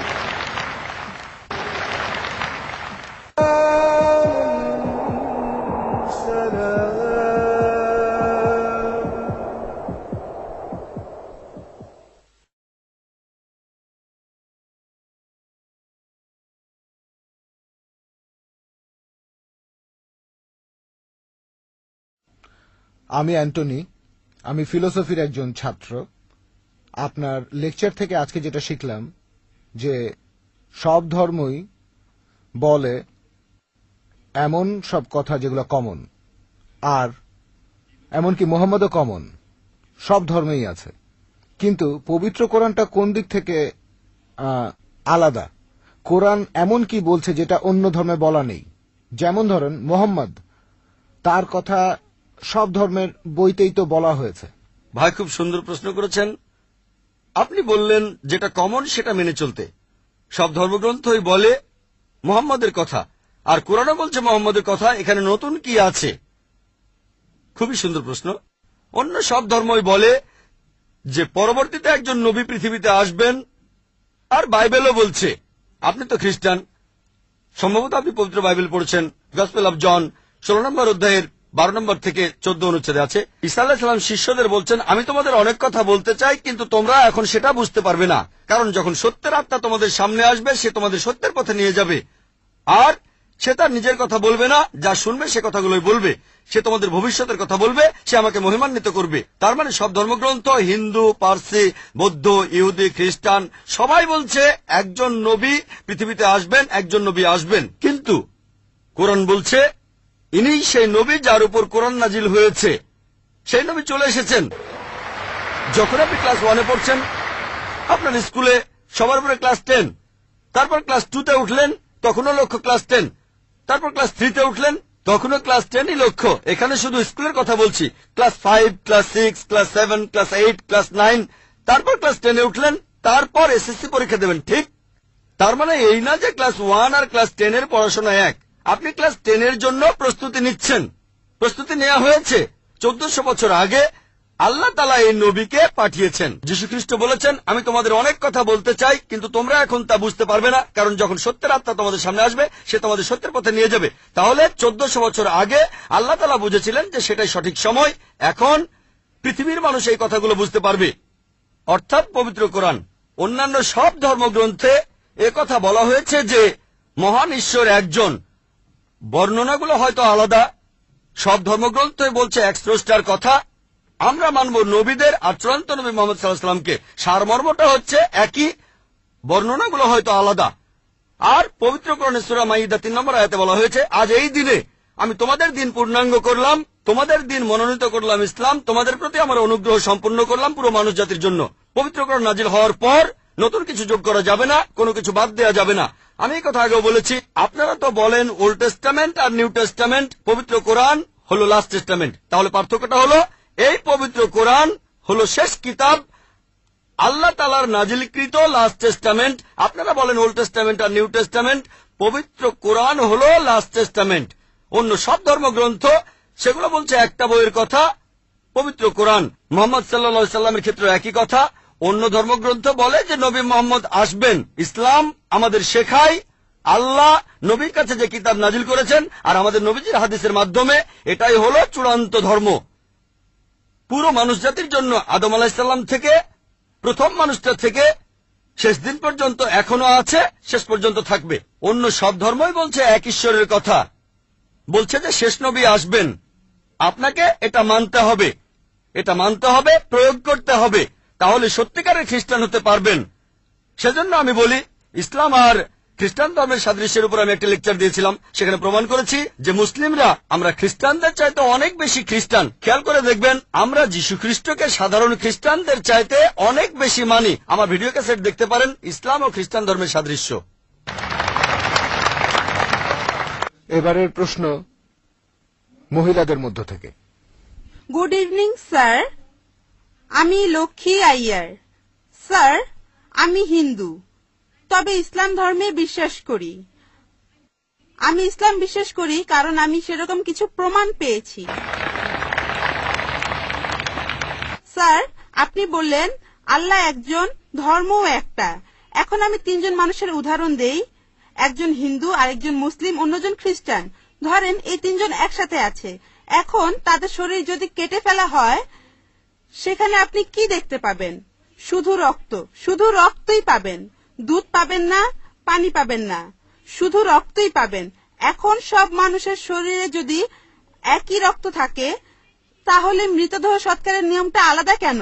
মুসলিমরা তারা কবর দেয়, আর হিন্দুরা আমরা মৃতদেহ পুড়িয়ে ফেলি। বোন বললেন আপনি ইসলাম ধর্ম পছন্দ করেন, ইসলামে বিশ্বাসও করেন।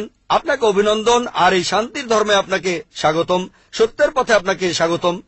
বোন প্রশ্ন করলেন যে 3 জন হিন্দু, খ্রিস্টান, মুসলিম, সবার শরীর একই রকম, একই রক্ত, একই উপাদান, কিন্তু আমরা মারা গেলে হিন্দুরা কেন পুড়িয়ে ফেলে আর মুসলিমরা কেন কবর দেয়? আসুন আমরা এটা ভালো করে দেখি। আপনি দেখেন কোন পদ্ধতিটা ভালো। হিন্দু ধর্মে কবর দেওয়ার অনুমতিও আছে শিশুদের ক্ষেত্রে, কিন্তু প্রাপ্তবয়স্ক লোক মারা গেলে তারা বলেন পুড়িয়ে ফেলতে হবে, দাহ করতে হবে। অবশ্য হিন্দুদের কেউ কেউ বলেন যে কবর দিতে হবে। আসুন আমরা এখন ভালো করে দেখি যে শবদেহ, মৃতদেহ পোড়ানো আর কবর দেয়া। এখানে আপনি দেখবেন যখন আপনি কোনো মৃতদেহ পোড়াবেন তখন পরিবেশ দূষিত হচ্ছে।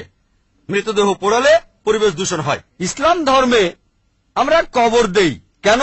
এখন আমরা জানতে পেরেছি আমাদের শরীরে যে উপাদানগুলো আছে, এই পৃথিবীর মাটিতে যে উপাদান আছে, আমাদের শরীরেও একই জিনিস, পরিমাণে হয়তো কম অথবা বেশি। আমরা মাটি থেকে এসেছি, আবার মাটিতেই ফিরে যাব, বিজ্ঞানসম্মত। এটা হচ্ছে 1 নম্বর পয়েন্ট। দাহ করলে আগুন ধরানো হয়, পরিবেশ দূষিত হয়। ইসলাম অনুযায়ী আমরা কবর দেই আর জমি উর্বর হয়, পোড়ানো হয় না বলে পরিবেশ দূষিত হয় না। 2 নম্বর পয়েন্ট, মৃতদেহ পোড়াতে গেলে আপনাকে গাছ কাটতে হবে, গাছপালা কমে যাবে, পরিবেশের অবস্থা তখন খারাপ হয়ে যাবে। ইসলাম অনুযায়ী আমরা কবর দেই, জমি উর্বর হয়, আরো গাছ জন্মায়, এটা তখন হয়ে যায় সার। এখানে গাছ কাটার দরকার নেই, পরিবেশের জন্য ভালো। আমাদের সরকার এখন বলে গাছ কাটবেন না। গাছ না কাটলে মৃতদেহগুলো পোড়াবেন কিভাবে? 3 নম্বর পয়েন্ট, পোড়ালে খরচ বেশি। ইন্ডিয়ার পরিসংখ্যান অনুযায়ী প্রতি বছর হাজার হাজার লক্ষ লক্ষ কোটি টাকা খরচ হয়ে যাচ্ছে। প্রতিদিন কোটি কোটি টাকা খরচ হচ্ছে, প্রতি বছর লক্ষ লক্ষ কোটি টাকা খরচ হচ্ছে শুধু গাছের পেছনে আর মৃতদেহ পোড়ানোর পেছনে। ইসলাম অনুযায়ী আমরা কবর দেই, এটা সস্তা, ফ্রি। 5 নম্বর পয়েন্ট, মৃতদেহ পোড়ালে গাছের কাঠ পুড়ে হয়ে যায় চারকল, ছাই। ইসলামে একটা জায়গায় কাউকে কবর দিলে কয়েক বছর পরে সেখানে আরেকজনকে কবর দেওয়া যাবে, এটা সব সময় চলবে। আপনি রিসাইকেল করতে পারবেন। একই জমি কয়েক বছর পরে মৃতদেহের হাড়গোড় আলাদা হয়ে গেলে আবার কবর দিতে পারবেন। তাহলে যুক্তি আর বিজ্ঞান দিয়ে যদি যাচাই করেন, এটাই বিজ্ঞানসম্মত, অনেক মানবিক, অনেক ভালো। কবর দেয়া পোড়ানোর চাইতে অনেক ভালো। আশা করি উত্তরটা পেয়েছেন।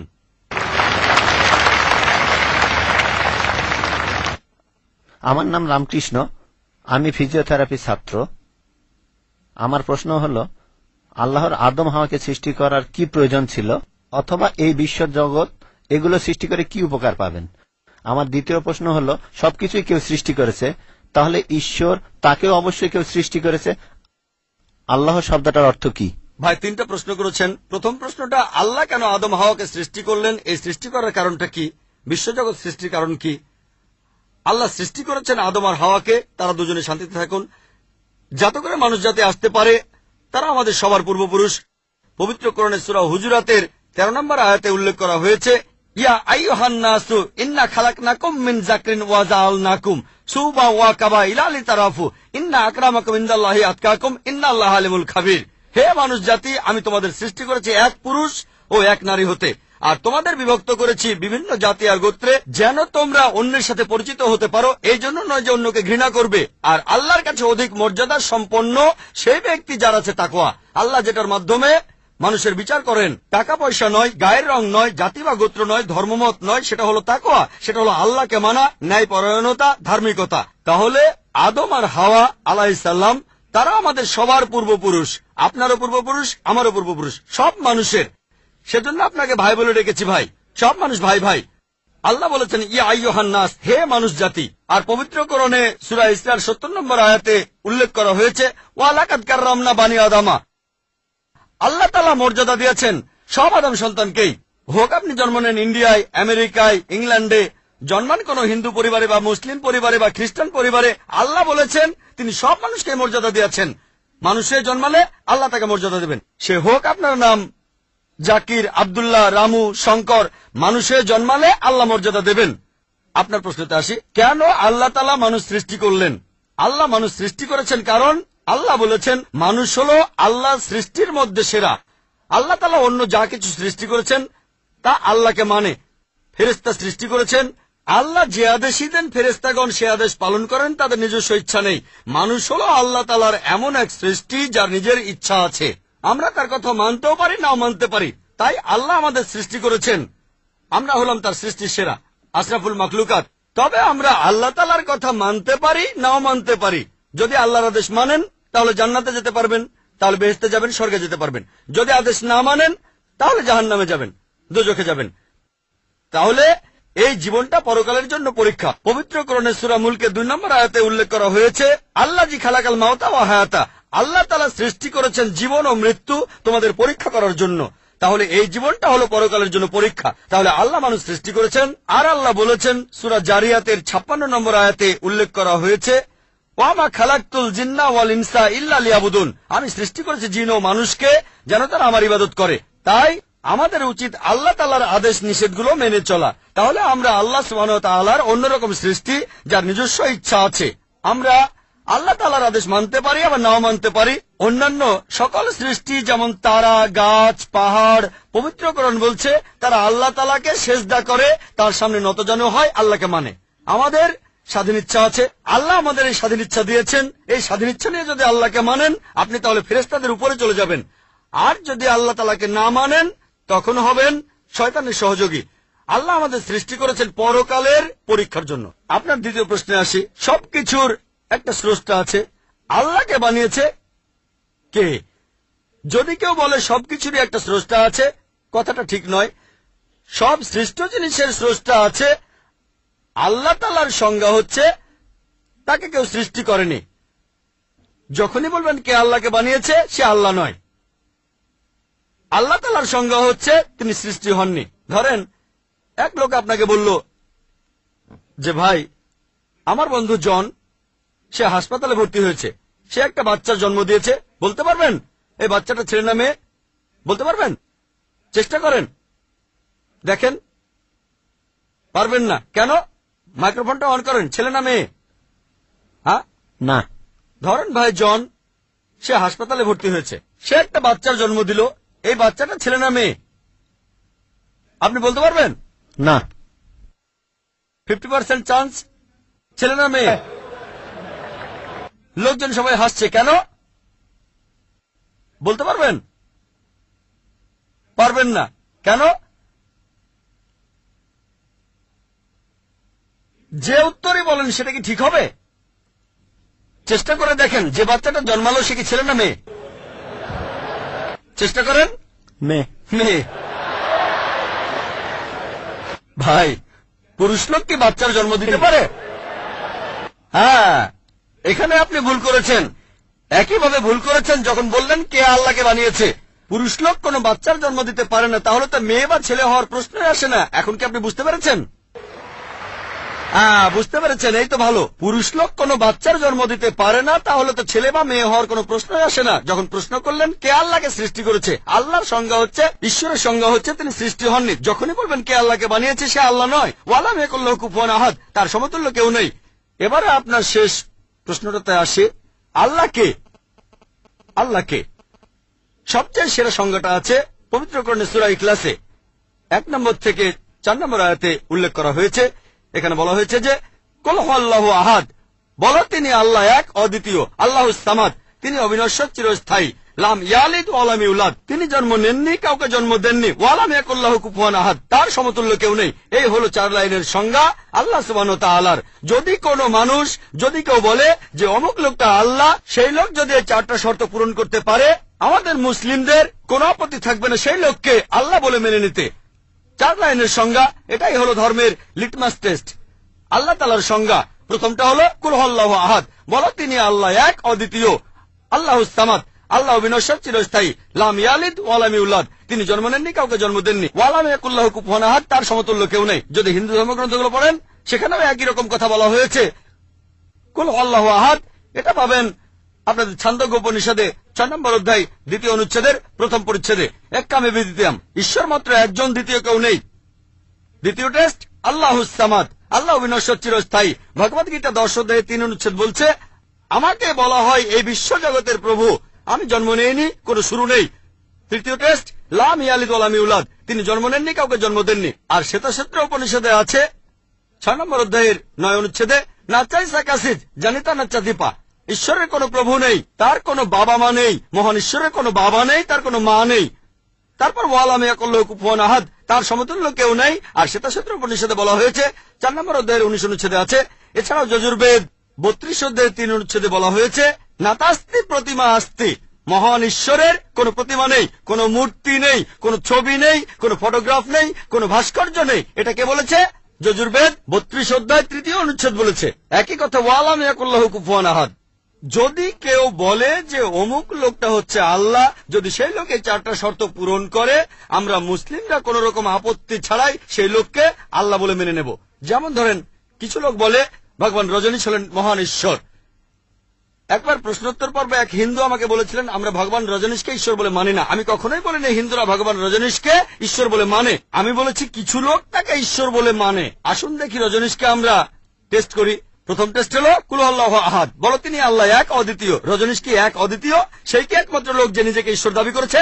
এরকম অনেক মানুষই ছিল, আর এই দেশে হাজার হাজার লোক নিজেকে ঈশ্বর দাবি করেছে। রজনীশ একমাত্র নয়। তবে রজনীশ ভক্তরা বলে না না, উনি একটু আলাদা। এবারে পরের টেস্টে দেখি। আল্লাহুস সামাদ, আল্লাহ অবিনশ্বর, চিরস্থায়ী। রজনীশ কি অবিনশ্বর, চিরস্থায়ী? আমরা তার জীবনী থেকে জানি, তার আত্মজীবনী থেকে। রজনীশ ভুগছিলেন অ্যাজমা, ডায়াবেটিস আর পিঠের ব্যথায়। চিন্তা করেন, মহান ঈশ্বরের হয়েছে অ্যাজমা, ডায়াবেটিস, পিঠের ব্যথা। তৃতীয় টেস্ট লাম ইয়ালিদ ওয়া লাম ইউলাদ, তিনি জন্ম নেননি, কাউকে জন্ম দেননি। ভগবান রজনীশ জন্মেছিলেন মধ্যপ্রদেশে, তার বাবা মাও ছিলেন। 1981 সালে তিনি আমেরিকায় গেলেন, ইউএসএ। তখন হাজারো আমেরিকান তার ভক্ত হয়ে গেল। তারপর আমেরিকার অরিগন প্রদেশে তিনি বানালেন একটা সেন্টার, আর তার নাম দিলেন রজনীশপুরম, তার গ্রাম। পরবর্তীতে আমেরিকান সরকার তাকে অ্যারেস্ট করে কারাবন্দী করে রাখলো। রজনীশ বলতো যে আমেরিকান সরকার তাকে স্লো পয়জনিং করেছে। চিন্তা করেন, মহান ঈশ্বরকে স্লো পয়জনিং করা হয়েছে। 1985 সালে আমেরিকান সরকার তাকে বের করে দিলে সে ইন্ডিয়ায় চলে আসে। তারপর এখানে পুনায় সে আরেকটা সেন্টার খুললো, আর তার নাম দেওয়া হলো ওশো কমিউন। যদি রজনীশের সমাধির কাছে কখনো যান, তার সমাধির উপরে লেখা আছে ভগবান রজনীশ ওশো। কখনো জন্মাননি, কখনো মরেননি, তবে পৃথিবীতে ভ্রমণ করেছেন 1931 সালের 11 ডিসেম্বর থেকে 1990 সালের 31 জানুয়ারি পর্যন্ত। কখনো জন্মাননি, কখনো মরেননি, তবে পৃথিবীতে ভ্রমণ করেছেন 1931 সালের 11 ডিসেম্বর থেকে 1990 সালের 31 জানুয়ারি পর্যন্ত। তার সমাধিতে এটা লিখতে ভুলে গেছে যে পৃথিবীর 21টা দেশ তাকে ভিসা দেয়নি। মহান ঈশ্বর আসলেন এই পৃথিবীতে, পৃথিবী ঘোরার জন্য, বিভিন্ন দেশে যাওয়ার জন্য তার নাকি ভিসাও লাগে। তখন গ্রিসের আর্কবিশপ বলেছিলেন, যদি রজনীশকে এই দেশ থেকে তাড়িয়ে না দেওয়া হয়, আগে তার ঘর পোড়াবো, তারপর ভক্তদের ঘর পোড়াবো। শেষ টেস্ট ওয়া লাম ইয়াকুল লাহু কুফুয়ান আহাদ। পরীক্ষাটা এতই কঠিন যে একমাত্র আল্লাহ ছাড়া কেউই পাশ করবে না। যখনই আল্লাহর সাথে কারো তুলনা করবেন, সে আল্লাহ নয়। ওয়া লাম ইয়াকুল লাহু কুফুয়ান আহাদ। এখন ভগবান রজনীশ অন্য অনেক মানুষের মতো মুখে দাড়ি ছিল, একটা নাক, দুটো চোখ, দুটো কান, দুটো হাত। যখন আল্লাহর সাথে পৃথিবীর কোনো কিছুর তুলনা করবেন, সে আল্লাহ নয়। ওয়া লাম ইয়াকুল লাহু কুফুয়ান আহাদ। যদি কেউ বলে যে আল্লাহ তাআলা 1000 গুণ বেশি শক্তিশালী, আপনারা কি শোয়াজনেগারের নাম শুনেছেন? এই লোকের নাম কখনো শুনেছেন? কখনো শুনেছেন তার নাম? এই লোক একটা সময় ছিল মিস্টার ওয়ার্ল্ড, মিস্টার ইউনিভার্স, পৃথিবীর সবচেয়ে শক্তিশালী লোক, বিশ্বজগতের সবচেয়ে শক্তিশালী লোক। যখনই আল্লাহকে তুলনা করবেন কোনো কিছুর সাথে, হোক সেটা আর্নল্ড শোয়াজনেগার, হোক সেটা দারা সিং, হোক সেটা কিং কং, হোক সেটা 1000 গুণ বা লক্ষ গুণ, যখনই আল্লাহর সাথে পৃথিবীর কোনো কিছুর তুলনা করবেন, সে আল্লাহ নয়। ওয়া লাম ইয়াকুল লাহু কুফুয়ান আহাদ, তার সমতুল্য কেউ নাই। তাহলে এই হলো 4 লাইনের সংজ্ঞা আল্লাহ সুবহানাহু ওয়া তাআলার পবিত্র কোরআনে আছে। আপনি যে ঈশ্বরের পূজা করছেন, ভাই, সেই ঈশ্বরকে সূরা ইখলাস দিয়ে টেস্ট করুন। যদি তিনি পাশ করেন, তাহলে সত্যিকারের ঈশ্বর, তা না হলে নকল ঈশ্বর। ইসলাম ধর্মে পাপের সংজ্ঞাটা কি, পাপের প্রকার ভেদগুলো কি, আর এই পাপের সাথে হিন্দু আর খ্রিস্টান ধর্মে যে পাপের কথা বলা হয়েছে তার পার্থক্য কি? ধন্যবাদ। ভাই, আপনি প্রশ্ন করলেন যে ইসলাম ধর্মে পাপের সংজ্ঞাটা কি, আর হিন্দুইজম বা খ্রিস্টান ধর্মের পাপের সাথে এর পার্থক্যটা কোথায়। এক কথায়, পাপ মানে আল্লাহর আদেশগুলো অমান্য করা। আল্লাহ আমাদের নির্দেশ দিয়েছেন, যদি তার বিরুদ্ধে যান সেটাই পাপ। যেমন ধরেন, আল্লাহ তাআলা বলেছেন তোমরা প্রার্থনা করো, যদি প্রার্থনা না করেন তাহলে পাপ করছেন।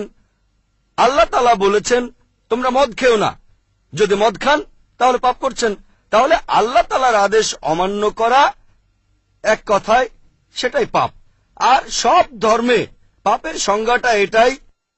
হিন্দু আর খ্রিস্টান ধর্ম একই কথা বলছে। আশা করি উত্তরটা পেয়েছে। এবারের প্রশ্ন বাম দিকের মাইক থেকে। আজ এই অনুষ্ঠানে আসতে পেরে আমার খুবই ভালো লাগছে। আপনার এই মূল্যবান কথাগুলো সবারই কাজে আসবে। আমরা আপনার লেকচার শুনে খুবই মুগ্ধ হয়েছি, অনেকের দৃষ্টিভঙ্গিও বদলেছে। আমার নাম রাম দাস, ইলেকশন বোর্ডের পার্সেস অফিসার। আমি একজন হিন্দু, তারপরও আমি ইসলাম ধর্মকে অনেক শ্রদ্ধা আর ভালোবাসি। আমি আপনার কথার সাথে একমত যে হিন্দু ধর্ম কখনোই মূর্তি পূজার কথা বলে না। আসলে আমাদের হিন্দু ধর্মকে সবসময় প্রভাবিত করেছে তথাকথিত ধর্মীয় নেতারা। তারা মানুষকে ভুল পথে নিয়ে যাচ্ছে। শতকরা 90% হিন্দু ভুল পথে চলে যাচ্ছে মূর্তি পূজার নামে। বেদ আর উপনিষদ কখনই মূর্তি পূজার কথা বলে না। যেটা বলা হয়েছে সেটা রূহ এটা কথা বলা হয়েছে, রূহ খোদা কি ইনায়েতে হ্যায়। এই রূহকে খ্রিস্ট ধর্মে আত্মা বলা হয়, ইসলাম ধর্মে রূহ, হিন্দু ধর্মেও আত্মা। এটা খুবই দুর্ভাগ্য যে সব ধর্মের তথাকথিত ধর্মীয় নেতারাই এতে কোন রকমের সন্দেহ নেই, হোক সে মুসলিম, খ্রিস্টান বা হিন্দু, এতে কোন রকমের সন্দেহ নেই পৃথিবীর সব মানুষকে ভুল পথে পরিচালিত করেছে। আপনার কাছে আমার প্রশ্ন, আপনি একজন যথেষ্ট জ্ঞানী মানুষ। আমার আগে এক ভদ্রলোক প্রশ্ন করেছিলেন, তিনি ঠিকই বলেছিলেন ইসলামের অতীত খুব গৌরবের। তবে বর্তমান সময়ে পৃথিবীতে ইসলাম সবার জন্য একটা হাসির খোরাকে পরিণত হয়েছে। এর কারণ হলো ইসলামের ঠিকাদাররা, নেতারা ঠিক হিন্দু নেতাদের মতোই তাদের অনুসারীদের ভুল পথে নিয়ে যাচ্ছে, ভুল জিনিস শিখাচ্ছে। কোনো হিন্দু ভাই যদি কোনো মুসলিমকে রক্ত দেয় সে হয়তো বেঁচে যাবে, যদি কোনো হিন্দু কোনো একজন মুসলিমকে রক্ত দেয় তাহলে তার জীবন বাঁচল। এখানে এটা কি হতে পারে? যেহেতু হিন্দু রক্ত নিয়েছে তাই সে হিন্দু হয়ে যাবে? এটা আমার প্রথম প্রশ্ন। প্লিজ আরেকটু সময় দিন, আমার আরেকটা প্রশ্ন আছে। এখানে ধরেন যার জীবন বাঁচল সে তো দোয়া করবে, আসো বাবা আসো, আমার জীবন বাঁচিয়েছ। রক্তের বিভিন্ন গ্রুপ আছে, এ পজিটিভ, বি পজিটিভ। এখানে তো জীবন বাঁচানোর প্রশ্ন, এখানে কি ধর্মের গুরুত্বটা বেশি? এটাই প্রথম প্রশ্ন। আর এখানকার লোকজন আত্মাকে চিনতে চায় না, বস্তুর চাহিদা মিটলেই তারা খুশি। ইসলাম সবাইকে ভালোবাসার কথা বলে, সব ধর্মই ভালোবাসার কথা বলে, কিন্তু ইসলাম ধর্ম সেই ভালোবাসা অর্জনের কথা বলে, কিভাবে ভালোবাসা অর্জন করতে হবে। এই জন্য ইসলামের জাকাত আছে।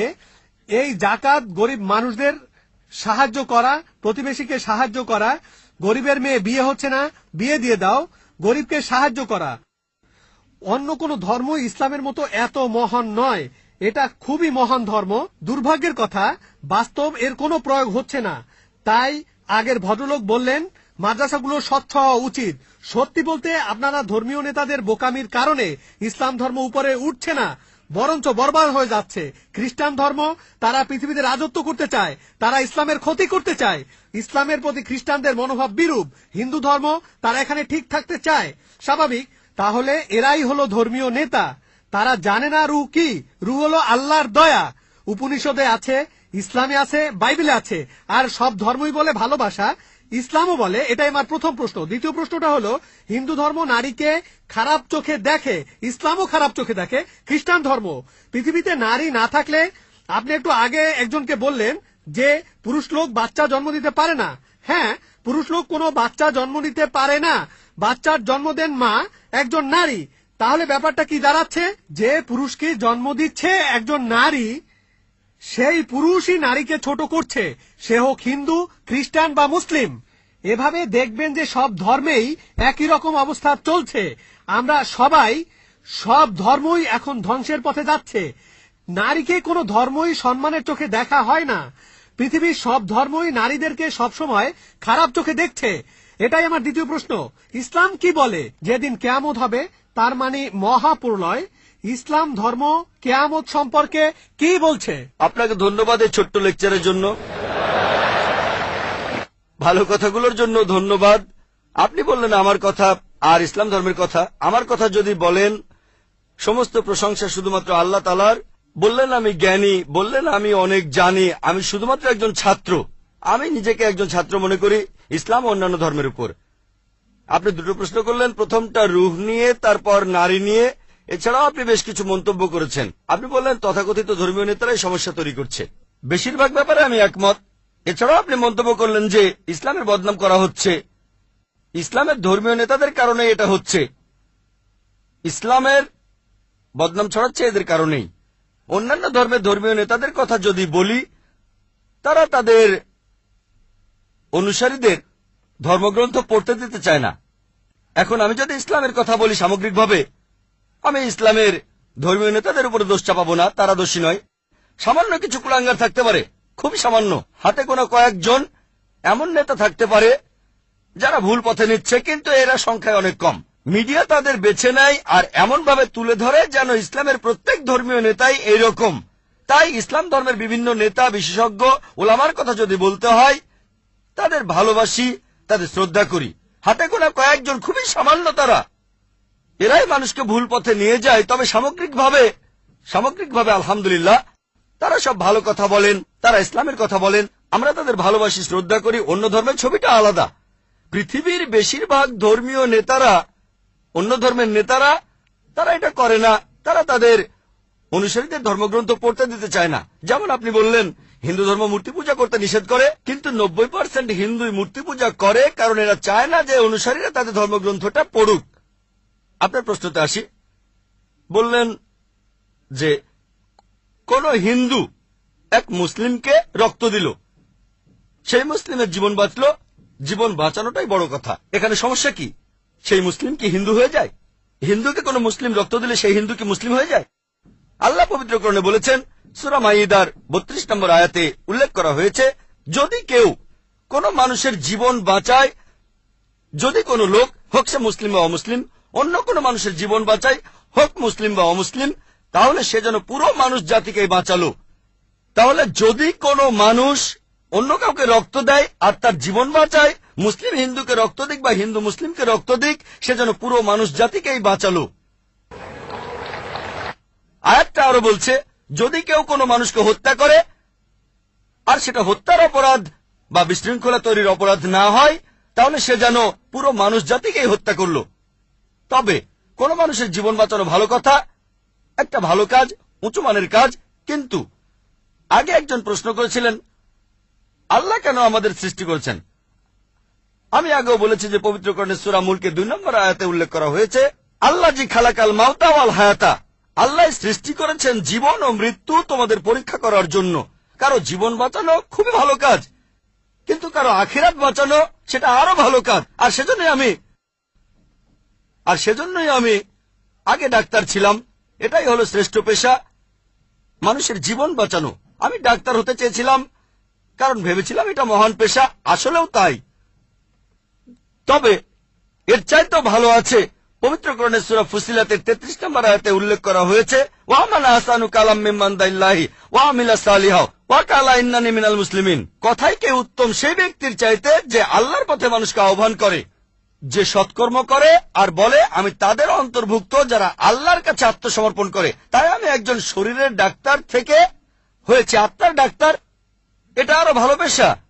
তাহলে রক্ত দিয়ে কারো জীবন বাঁচানো ভালো কথা, তবে কাউকে সত্যিটা জানানো, তার আখিরাতটা বাঁচানো আরো ভালো। আমার কাজ হলো সব মানুষের কাছে ধর্ম প্রচার করা। মুসলিমদের বলি, কোরআন মেনে চলুন, অনুসরণ করুন, আর শেষ নবীকে মেনে চলুন। আমি বলি হিন্দু, খ্রিস্টান, বৌদ্ধদের যেটা কমন অন্তত সেটা মেনে নেন। আপনাদের আর আমাদের ধর্মগ্রন্থে যেটা কমন, যে কথাগুলো আলাদা সেগুলো নিয়ে পরে আলোচনা করব। যেগুলো কমন অন্তত সেগুলো মেনে নেন। আমি বাঁচাতে চাইছি তার আখিরাতকে। আখিরাতকে বাঁচানো এই ইহকালের জীবন বাঁচানোর চাইতে বেশি গুরুত্বপূর্ণ। এই জীবনটাও ভালো গুরুত্বপূর্ণ। যখন দোয়া করি, দুটোর জন্য দোয়া করি, রাব্বানা আতিনা ফিদ দুনিয়া হাসানাতা ওয়া ফিল আখিরাতি হাসানাতা ওয়া কিনা আযাবান্নার। হে আল্লাহ, আমাকে এই ইহকাল ও পরকালে ভালো রাখো এবং আমাকে দোজখের আগুন থেকে রক্ষা করো। তবে পরকাল অনেক উপরে এই জীবনের চাইতে। সেজন্য কোরআনের সূরা তাহরিমের 11 নম্বর আয়াতে উল্লেখ করা হয়েছে যে ফেরাউনের স্ত্রী হযরত আসিয়া রাদিয়াল্লাহু আনহা, তিনি আল্লাহ তাআলার কাছে বলেছিলেন, হে আল্লাহ, আমি এই পৃথিবীর সমস্ত ধন সম্পদের বিনিময়ে, তিনি ছিলেন তখন পৃথিবীর সবচেয়ে ধনী মানুষের স্ত্রী, সে সময় পৃথিবীর সবচেয়ে শক্তিশালী মানুষ ছিল ফারাও। তার স্ত্রী আল্লাহর কাছে দোয়া করলেন, আমি এই পৃথিবীর সমস্ত ধন সম্পদের বিনিময়ে জান্নাতে একটি ঘর চাই তোমার কাছে। তাহলে পৃথিবীর সবচাইতে ধনী লোকের স্ত্রী তার সব সম্পদের বিনিময়ে চাচ্ছেন আখিরাত। ভাই, আমি আপনার সঙ্গে একমত, মানুষকে ভালোবাসতে হবে, এটা খুব ভালো কাজ। তবে কারো পরকালের জীবন বাঁচানো সেটা আরো ভালো কাজ। আমি এখানে কি করছি? মানুষকে বলছি সাদৃশ্যগুলো দেখেন। যেগুলো কমন সেই জিনিসগুলো অন্তত মেনে চলেন, যেগুলো আলাদা সেগুলো বাদ দেন। যেটা কমন সেটা অন্তত মেনে চলেন, যে মূর্তি পূজা করা যাবে না, আল্লাহ কেবলমাত্র একজন, অন্তিম ঋষিকে মানতে হবে, তাহলে আমরা এক হব। নাম দিয়ে কেউ কখনো মুসলিম হয় না। আব্দুল্লাহ জাকির সুলতান মুসলিম মানে যে আল্লাহর কাছে নিজের ইচ্ছাকে সমর্পণ করে। আগে এক বোনকে আমি বলেছিলাম আল্লাহর কাছে আত্মসমর্পণ করুন, এখন আপনাকেও বলছি আল্লাহর কাছে আত্মসমর্পণ করুন। আর আল্লাহর ওহী এই লাস্ট টেস্টামেন্ট, খ্রিস্টানরা বলে ওল্ড টেস্টামেন্ট আর নিউ টেস্টামেন্ট, এটা হলো আল্লাহ তাআলার লাস্ট টেস্টামেন্ট, পবিত্র কোরআন। এটার কথা আপনাদের ধর্মগ্রন্থ আছে, সেটা আপনাদের মানতে হবে। এটা বাইবেলও আছে, সেটা মেনে চলতে হবে। আমি অনুরোধ করবো, আসেন আমরা সবাই মিলেমিশে থাকি, সবাই একসাথে থাকি আর আল্লাহ তাআলার কাছে আত্মসমর্পণ করি। মানুষ সাধারণত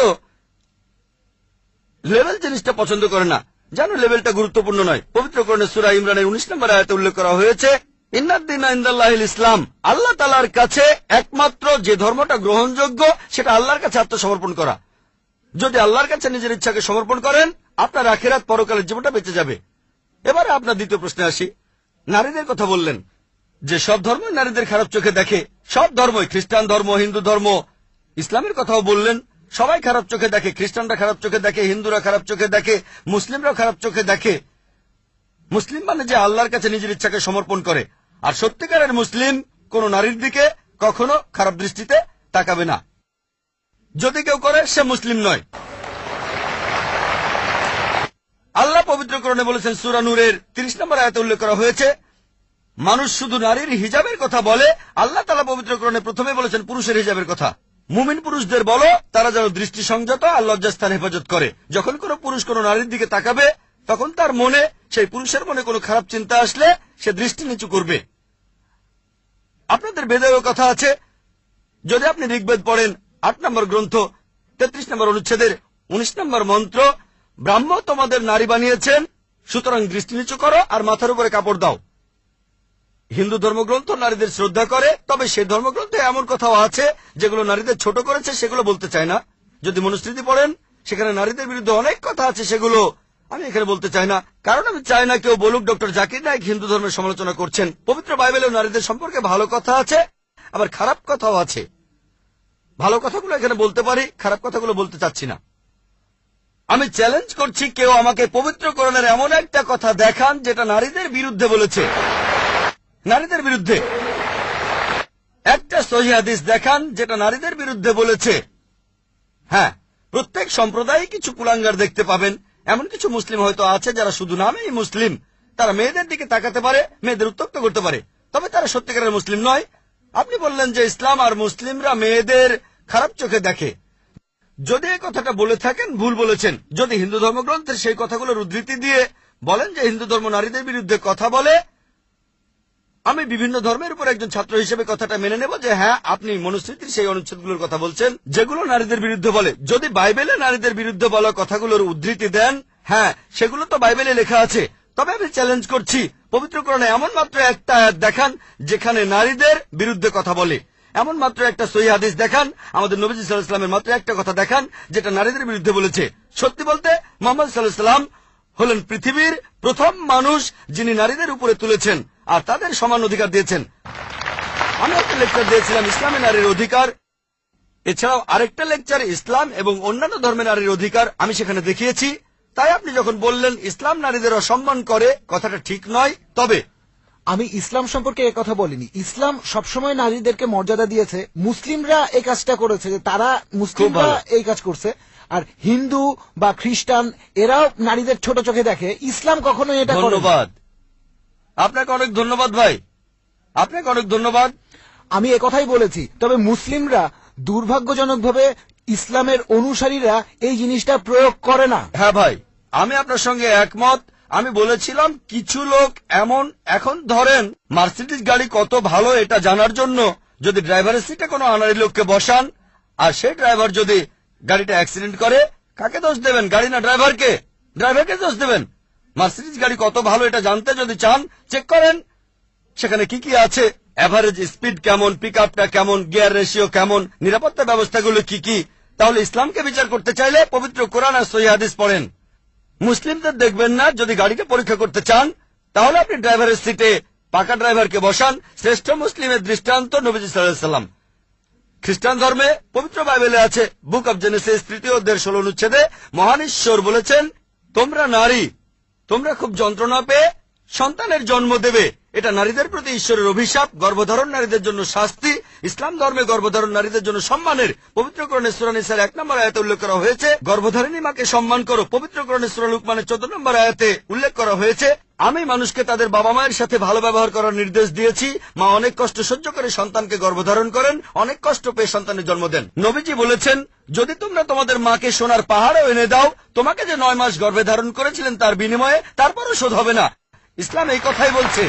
একজন নবীজি সাল্লাল্লাহু আলাইহি ওয়াসাল্লামের কাছে একজন লোক আসলো আর প্রশ্ন করলো, এটা আছে সহিহ বুখারী 8 নম্বর খণ্ড, বুক অব আদাব 2 নম্বর অধ্যায় 2 নম্বর হাদিস, হে নবী, এই পৃথিবীতে কাকে সবচাইতে বেশি সম্মান দেখাবো? নবীজি বললেন, তোমার মা। লোকটা বলল, এরপরে কাকে দেখাবো? নবীজি বললেন, তোমার মা। লোকটা বলল, তারপরে কাকে দেখাবো? নবীজি আবারও বললেন, তোমার মা। লোকটা বলল, এরপরে কাকে? তখন নবীজি বললেন, তোমার বাবা। তার মানে 75%, 4 ভাগের 3 ভাগ পাচ্ছেন মা, 1 ভাগ 25% সেটা পাচ্ছেন বাবা। এক কথায় মা গোল্ড মেডেল পাচ্ছেন, সিলভার মেডেল পাচ্ছেন, ব্রোঞ্জ মেডেলটাও পাচ্ছেন, আর বাবা একটা সান্ত্বনা পুরস্কার নিয়ে সন্তুষ্ট থাকছেন। ইসলাম আমাদের এমনটাই শেখায়। তবে আপনার কথা মানি, পশ্চিমা বিশ্ব নারীদের ছোট করছে। পশ্চিমা বিশ্ব নারীদের স্বাধীনতার কথা বলে, আসলে তারা স্বাধীনতার কথা বলে নারীদের শারীরিক অত্যাচার করে, তাদের সম্মান কেড়ে নেয়, আত্মার অবমাননা করে। পশ্চিমা বিশ্ব বলে তারা নারীদের উঁচুতে বসিয়েছে, আসলে নিচে নামিয়েছে। তাদেরকে বানিয়েছে উপপত্নী, রক্ষিতা আর সমাজের প্রজাপতি, যারা রয়েছে আর্ট আর কালচারের রঙিন পর্দার আড়ালে। আর্ট আর কালচারের দোহাই দিয়ে তারা কি করছে? তাদের মেয়েদের বিক্রি করছে, বিক্রি করছে তাদের মায়েদের। তারা নাকি মেয়েদের উপরে তুলছে। সাধারণত বেশিরভাগ অ্যাডেই দেখবেন নারী আছে, পণ্যটার সাথে নারীর হয়তো কোনো সম্পর্কই নেই। মোটরসাইকেলের বেশিরভাগ অ্যাডে দেখবেন মেয়ে আছে। কতজন মেয়ে মোটরসাইকেল চালায়? কতজন? কিন্তু অ্যাডে মেয়ে থাকবেই।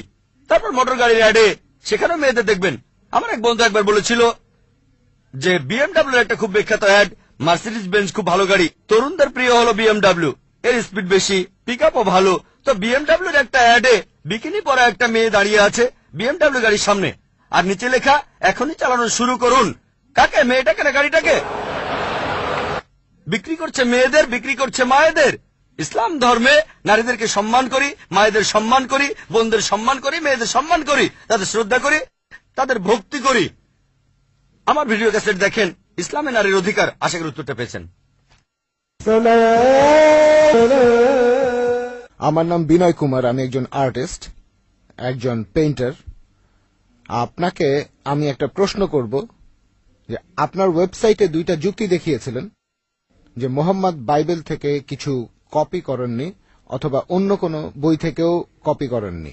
সেখানে উত্তর দিতে গিয়ে আপনি বলেছেন যে নবী মুহাম্মদের সময় বাইবেলের কোনো আরবি অনুবাদ ছিল না। কিন্তু সহি আল বুখারি 6 নম্বর খণ্ডের 60 নম্বর গ্রন্থ 478 নম্বর হাদিস বলছে যে গসপেলগুলো আরবিতে অনুবাদ করা হয়েছিল করেছিলেন বারাকা। এখানে আরেকটা ব্যাপার হলো, বললেন মুহাম্মদ ছিলেন নিরক্ষর, সেজন্য তিনি বই পড়তে পারতেন না, যেমন পবিত্র বাইবেল। কিন্তু আমি এই উত্তরে সন্তুষ্ট নই, কারণ অন্যান্য ধর্মগ্রন্থের কথাগুলো ধার করার জন্য মুহাম্মদকে শিক্ষিত হওয়ার কোনো প্রয়োজন নেই। সেখানে প্রয়োজন ছিল যে মুহাম্মদ সেগুলো শুনবেন আর নিজের ইচ্ছে মতো বেছে নেবেন। এই কথাগুলো শোনার পরে মুহাম্মদ সেগুলো সংশোধন করেছেন, তারপর তিনি ধর্মীয় আবরণে সেটাকে ঢেকে দিয়েছেন আর দাবি করেছেন এটা আল্লাহর আসমানি কিতাব। ভাই, আপনি খুব সুন্দর প্রশ্ন করেছেন। আমাদের ওয়েবসাইটে গিয়েছেন শুনে খুব ভালো লাগছে। ইনশাআল্লাহ আপনি সত্যের পথে আসবেন। আমার ধারণা আপনি খ্রিস্টান। আপনার নাম হলো বিনয় কুমার, মনে হচ্ছে আপনি খ্রিস্টান। ভাই বললেন আমি দুটো যুক্তি দেখিয়েছি। দুটো না, অনেকগুলো যুক্তি দেখিয়েছি। আপনি বেছে নিয়েছেন দুটো। না না, ঠিক আছে, আপনার চোখে পড়েছে ওই দুটো। তবে আমি দুটো যুক্তি দেখাইনি, এই দুটো ছাড়াও আরো যুক্তি দেখিয়েছি। একটা যুক্তি দেখিয়েছিলাম যে নবীজি সাল্লাল্লাহু আলাইহি সাল্লাম ছিলেন উম্মি। আল্লাহ পবিত্র কোরআনে বলেছেন, সূরা আনকাবুতের 48 নম্বর আয়াতে উল্লেখ করা হয়েছে যে আমি সর্বশেষ নবীকে পাঠিয়েছি নিরক্ষর, যাতে করে মিথ্যাচারীরা কোন রকম সন্দেহ পোষণ না করে। এটা অবশ্যই মানবেন। একজন নিরক্ষর অন্যজন পড়তে পারে, নিরক্ষরের জন্য কাজটা কঠিন, এটা অবশ্যই মানবেন। কি বলেন? আরো কঠিন কঠিন হবে। আর যে লোক পড়তে পারে তার পক্ষে নকল করা সহজ কাজ। সে পড়তেও পারে, শুনতেও পারে। যে মানুষটা নিরক্ষর সে শুধু শুনতে পারে। তাহলে তর্কের খাতিরে অন্তত পক্ষে এটুকু মেনে নেবেন, কাজটা কঠিন, এটা মানেন? ভালো, মাশাআল্লাহ। তাহলে আমি এই পয়েন্টগুলো বলেছিলাম, এটা একমাত্র পয়েন্ট না, অনেকগুলো পয়েন্টের মধ্যে এটা হচ্ছে একটা। এরপরে আরো পয়েন্ট আছে। আরেকটা কথা, আপনি বললেন আমি বলেছি তখন বাইবেলের আরবি সংস্করণ ছিল না, আমি এখনো সে কথাই বলছি। আপনি বলেন সহিহ বুখারীর 8 নম্বর খণ্ডে আছে যে বারাকা, হ্যাঁ, গসপেল সম্পর্কে তিনি জানতেন। কোথাও বলা নেই তিনি অনুবাদ করেছিলেন। ভাই, আমি চ্যালেঞ্জ করছি, আপনাকে চ্যালেঞ্জ করছি, আমি খ্রিস্টানদের কথাই বলছি। প্রথমবার বাইবেল লেখা হয়েছিল সেটা ছিল 10ম শতাব্দীতে। তার মানে খ্রিস্টান বিশেষজ্ঞরা অনেক দেরি করে লিখেছেন। আর বাইবেলের প্রথম আরবি অনুবাদ সেটা নবীজির কয়েকশো বছর পরের কথা। হ্যাঁ, বারাকাত তিনি আসলে ছিলেন বনি ইসরাইল। তিনি খ্রিস্টান ধর্ম সম্পর্কে সে সময় জানতেন, আরবিও জানতেন। তিনি আসলে অনুবাদ করেননি, হয়তো কিছু নোট লিখেছিলেন, তবে পুরো বাইবেলের অনুবাদ অসম্ভব। সহিহ বুখারী কোন জায়গাতেই বলছে না যে বারাকা পুরো বাইবেল অনুবাদ করেছে। আপনাকে চ্যালেঞ্জ করছি। এটা বলা আছে যে বারাকা তখন খ্রিস্টানদের আইন আর গসপেল সম্পর্কে জানতেন, হয়তো কিছু নোটও লিখেছিলেন। যদি সালমান রুশদির কথা তো শুনেছেন, সালমান রুশদির বইতেও কোরআনের আয়াত আছে, কিন্তু বইটাকে তো কোরআন বলা যাবে না। সালমান রুশদি বই লিখেছিল পবিত্র কোরআনের বিরুদ্ধে, তার সে বইতে পবিত্র কোরআনের কিছু আয়াতও ছিল, তার মানে এই না যে সেটাই কোরআন। এছাড়াও অনেক লেখক, যেমন আমি অনেক বই লিখেছি, তারপর সেখানে কোরআনের কিছু আয়াতও দিয়েছি। সেই বইগুলোতে Quran and modern science, women's right in Islam, এই বইগুলো কোরআন না। এটা বলতে পারবেন না যে ডক্টর জাকির নাইক কোরআনের অনুবাদ করেছেন। আপনারা আমাদের ওয়েবসাইটে গেলে দেখতে পাবেন ডক্টর জাকির নাইক বই লিখেছেন কোরআন এন্ড মডার্ন সায়েন্স, সেখানে অনেক আয়াতের উদ্ধৃতি দিয়েছি। সেটাকে অনুবাদ বলবেন না, এটা তো উদ্ধৃতি। আর এছাড়াও বললেন যে নবীজি মুহাম্মদ সাল্লাল্লাহু আলাইহি সাল্লাম ভুলগুলো শুধরে নিয়েছেন। আচ্ছা, আপনার পয়েন্টটা খুব সুন্দর। আমি একটা লেকচার দিয়েছিলাম Bible and Quran in the light off science. সেখানে প্রমাণ করেছিলাম যে বাইবেলের অনেক বৈজ্ঞানিক ভুল আছে। যেমন ধরেন বুক অব জেনেসিসের 1 নম্বর অধ্যায়ে আছে, বলা হয়েছে এই বিশ্বজগৎ তৈরি হয়েছে 24 ঘন্টার হিসেবে 6 দিনে। বলা হয়েছে যে চাঁদের আলো তার নিজস্ব আলো। জেনেসিসের 1ম অধ্যায় 16 থেকে 19 অনুচ্ছেদ বলা হয়েছে যে সূর্য সৃষ্টি হয়েছে পৃথিবী সৃষ্টির পরে, পৃথিবী সৃষ্টি হয়েছে 3য় দিনে, সূর্য 4র্থ দিনে। এরকম আরো অনেক আছে। আপনি যদি বলেন নবীজি এগুলো নিয়ে শুদ্ধ করেছেন, যেমন চাঁদের যে আলো সেটা তার নিজস্ব আলো না, প্রতিফলিত আলো। পবিত্র কোরআনে সূরা ফুরকানের 61 নম্বর আয়াতে উল্লেখ করা হয়েছে যে চাঁদের আলো প্রতিফলিত আলো। কোরআন বলছে বিশ্বজগৎ সৃষ্টি হয়েছে 6টা আইয়ামে, 6টা লম্বা সময়কাল। আপনি কি তাহলে বলছেন নবীজি এই কথাগুলো শুদ্ধ করে নিয়েছেন? তিনি কি বিজ্ঞানী ছিলেন? না, এটা আল্লাহর আসমানি কিতাব। আমার পুরো লেকচারটা শোনেন, লেকচারের অংশবিশেষ শুনেই আমার কোনো একটা কথা নিয়ে মন্তব্য করবেন না। পুরো লেকচারটা আগে শোনেন। সেখানে আমি বলেছি যদি আপনার কথা মেনেও নেই তর্কের খাতিরে যে বাইবেল থেকে নকল করেছেন তারপর শুদ্ধ করেছেন, কোন মানুষের পক্ষে কি এটা সম্ভব? 1400 বছর আগে বাইবেলের সবগুলো ভুল শুদ্ধ করবেন তিনি, সবগুলো ভুল শুদ্ধ করবেন? এটা অসম্ভব, অসম্ভব। এতে প্রমাণ হয় যে তিনি এটা লেখেননি, এটা লিখেছেন আমাদের স্রষ্টা আল্লাহ তাআলা। আশা করি উত্তরটা পেয়েছেন। হ্যাঁ ভাই, প্রথমে আপনার নামটা বলেন। আসসালামু আলাইকুম, আমার নাম ময়ূর। আমার এক অমুসলিম বন্ধুর পক্ষ থেকে একটা প্রশ্ন করতে চাচ্ছি। এটা আমার প্রশ্ন না, সে মাইকের সামনে আসতে লজ্জা পাচ্ছে। আমি কি প্রশ্ন করব? আপনার নামটা কি বললেন? ময়ূর। আমি মুসলিম হয়েছি, তবে এই প্রশ্নটা আমার এক অমুসলিম বন্ধুর। সে মাইকের সামনে আসতে চাচ্ছে না, তাই যদি অনুমতি দেন। আসসালামু আলাইকুম। এই প্রশ্নটা হলো, জাকির ভাই যেসব ভবিষ্যৎবাণীর কথা বলেছেন, এমন কি হতে পারে এই ভবিষ্যৎবাণীগুলো পরে কেউ লিখেছে পৃথিবীর বিভিন্ন ধর্মগুলোতে, যাতে করে ইসলাম ধর্মকে অন্য উপায়ে প্রচার করা যায়? ভাই খুব সুন্দর প্রশ্ন করেছেন। এটা কি সম্ভব যে এই ভবিষ্যৎবাণীগুলো সব ধর্মগ্রন্থে পরে কেউ লিখেছে? এটা কি হতে পারে? হ্যাঁ, হতে পারে। যদি পরে কেউ না লেখে, যদি ধর্মগ্রন্থটা বিশুদ্ধ হয়, তাহলে মানবেন যে এটা আল্লাহর বাণী, তাহলে নবীজিকেও মানবেন। যদি বলেন পরে কেউ লিখেছে, তার মানে আপনার ধর্মগ্রন্থ অশুদ্ধ, সেটা বাদ দিতে হবে। আপনার ধর্মগ্রন্থ বাদ দিলে একমাত্র বিশুদ্ধ ধর্মগ্রন্থ এই পবিত্র কোরআন। দুভাবেই উত্তরটা হলো কোরআন। হেড আমি জিতবো, টেল আপনি হারবেন। আশা করি উত্তরটা পেয়েছেন। Good evening. আমি একটা প্রশ্ন করব, তার আগে বলে নেই আমার নাম রমেশ কুমার, নয়াদিল্লি থেকে এসেছি, পেশায় একজন ধর্মযাজক। ভাই, আপনার লেকচারে আপনি বললেন কোরআন হলো চূড়ান্ত।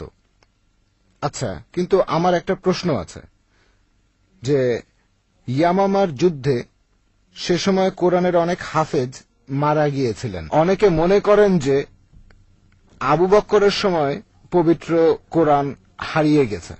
আর সহিহ আল বুখারীর 6 নম্বর খণ্ডের 510 নম্বর হাদিস বলছে, যখন ইসলামের তৃতীয় খলিফা তিনি যখন হারেমিয়ার লোকদের সাথে যুদ্ধ করছিলেন, আর সে সময় তিনি পবিত্র কোরআনের কিছু আলাদা সংস্করণ পেলেন, তখন ওসমান কোরআন লিখলেন।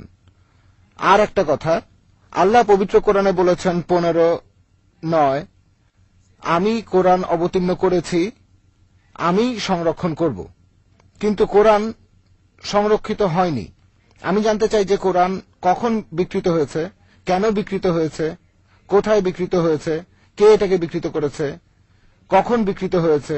প্লিজ মন্তব্য করেন। ভাই আপনি প্রশ্ন করলেন, আপনি পবিত্র কোরআনের সূরা হিজরের 9 নম্বর আয়াতের উদ্ধৃতি দিলেন, যেখানে আল্লাহ তাআলা বলেছেন যে আমি কোরআন অবতীর্ণ করেছি আর আমি সংরক্ষণ করব।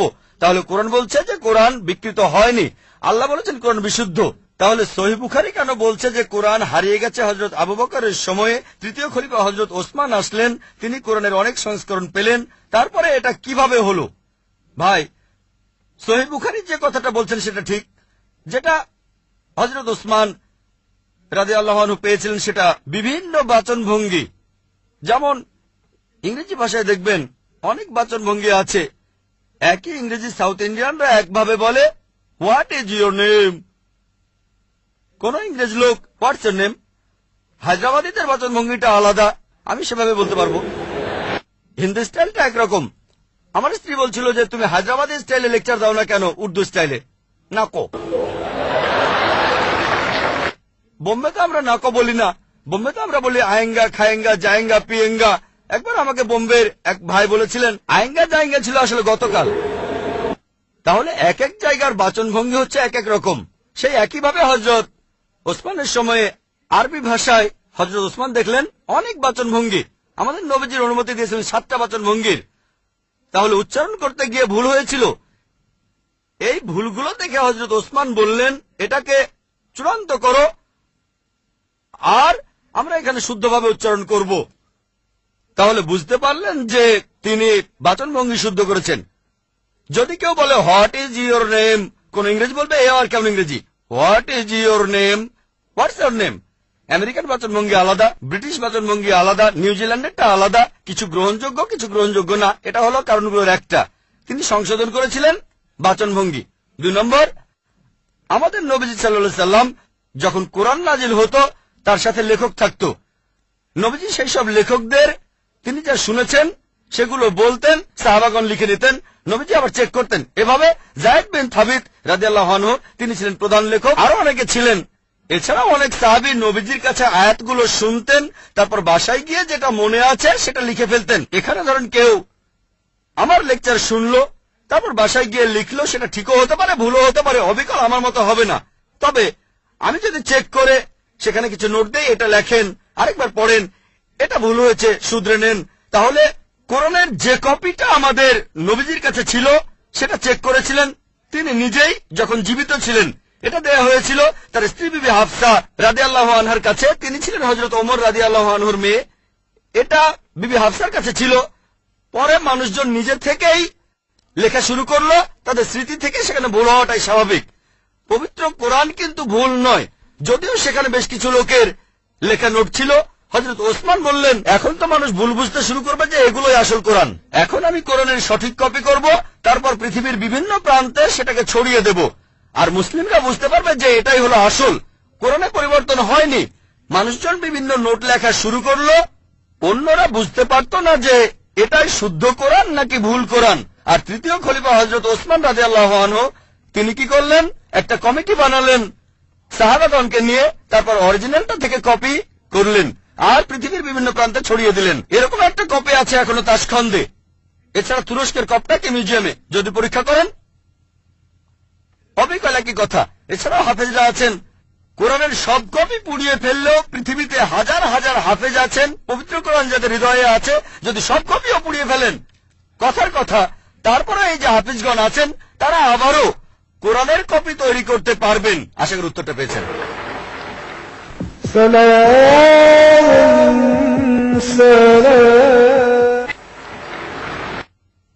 কোন অমুসলিম বোন? গুড ইভিনিং স্যার, আমার নাম সুতপা সরকার। আমি পেশায় একজন শিক্ষিকা। আপনাকে আমি একটা প্রশ্ন করতে চাই। ইসলাম ধর্মে কর্ম আর মোক্ষ লাভ সম্পর্কে কি বলা আছে, আর এক্ষেত্রে হিন্দু ধর্মের ধারণার সাথে পার্থক্যটা কি? বোন, আপনি প্রশ্ন করলেন ইসলামে কর্ম আর মোক্ষ লাভ সম্পর্কে কি বলা হয়েছে। হিন্দু ধর্মগ্রন্থ অনুযায়ী কর্ম মানে কাজ। আমরা যে কাজগুলো করি, অ্যাকশন, এই কর্ম করতে হবে ধর্ম অনুযায়ী। আর হিন্দু ধর্মের বিশেষজ্ঞরা একটা দর্শনে বিশ্বাস করেন যেটাকে বলা হয় সংস্কারা, জন্ম আর মৃত্যুর চক্র, জন্ম আবার মৃত্যু, যেটা হলো আবার জীবিত হওয়া, অথবা মানুষের আত্মার ভ্রমণ করার থিওরি। তারা বিশ্বাস করে আপনি যেরকম কর্ম করবেন, যদি ভালো কাজ করেন পরবর্তী জীবনে আপনি জন্মাবেন কোন উচ্চ স্তরে, যদি খারাপ কাজ করেন পরবর্তী জীবনে আপনি জন্মাবেন কোন নিচু স্তরে। যদি ভালো কাজ করেন আপনি মানুষ হয়ে জন্মাবেন, খারাপ কাজ করলে পশু হয়ে জন্মাবেন, হয়তো ইঁদুর হবেন, বিড়াল হবেন বা তেলাপোকা হবেন। আর সেখানে যদি কিছুই না থাকে, ভালো খারাপ কিছুই না থাকে, তাহলে মোক্ষ লাভ করবেন, জন্ম মৃত্যুর চক্র থেকে বের হয়ে আসবেন। এটা হলো হিন্দু ধর্মের বিশেষজ্ঞদের দর্শন। তবে বেদে এর কোন রকম উল্লেখ নেই। বেদ হলো হিন্দুদের সর্বোচ্চ ধর্মগ্রন্থ, সেখানে উল্লেখ নেই। তারা বলতে চায় যে এই কথাগুলো ভগবদ গীতায় আছে। ভগবদ গীতায় বলা হয়েছে 2 নম্বর অধ্যায়ের 22 নম্বর অনুচ্ছেদে, যেভাবে একটা শরীর পোশাক বদলায় তারপরে নতুন পোশাক পরে, একইভাবে আত্মা নতুন শরীরে প্রবেশ করে। হিন্দু ধর্মগ্রন্থগুলোতে পুনর্জন্ম বলে একটা কথা আছে। এটা আছে ঋগ্বেদ 10 নম্বর গ্রন্থ 16 নম্বর অনুচ্ছেদের 4 ও 5 পরিচ্ছেদে। পুনর্মানে পরবর্তী, জন্ম মানে জীবন, পরবর্তী জীবন। আমরা পরের জীবনে বিশ্বাস করি যে পৃথিবীতে একবার আসব, মাত্র একবারই আসব। আমরা পৃথিবীতে একবার আসব, আল্লাহর আদেশে মারা যাব, পৃথিবীতে একবারই আসব, একবারই মারা যাব, পরবর্তীতে আখিরাতে গিয়ে আবার জীবিত হব।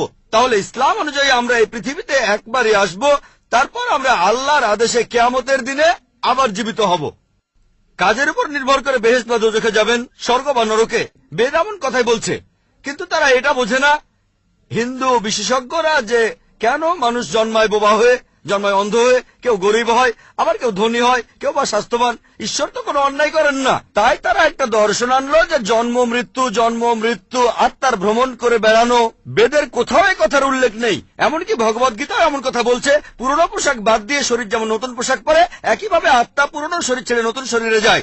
একবার, আমার কোনো আপত্তি নেই, একবার মারা যাবেন, একবারই পুনরুজ্জীবিত হবেন। তবে ইসলামে এই প্রশ্নটার উত্তর রয়েছে। হিন্দু বিশেষজ্ঞরা এটা বুঝতে পারে না যে ঈশ্বর কেন এমন করবেন।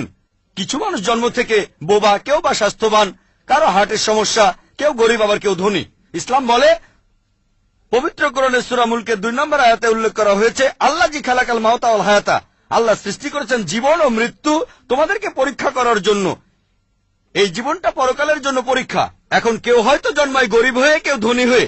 ধনীদের ক্ষেত্রে কোরআন বলছে তাদেরকে জাকাত দিতে হবে। যদি আপনার সঞ্চয় 85 গ্রাম স্বর্ণের চাইতে বেশি হয়, নিসাবের তুলনায় বেশি হয়, তাহলে 2.5% জাকাত প্রতি হিজরি সালে দিতে হবে। ধনীরা জাকাত দিতে পারে, নাও দিতে পারে, অর্ধেকও দিতে পারে, হয় সে 100-100 পাবে অথবা 50 পেতে পারে। কোন জাকাত না দিলে সে 0 পাবে। কিন্তু গরিব লোকের ক্ষেত্রে জাকাত দিতে হবে না, সে জাকাতের পরীক্ষায় 100-100 পাবে।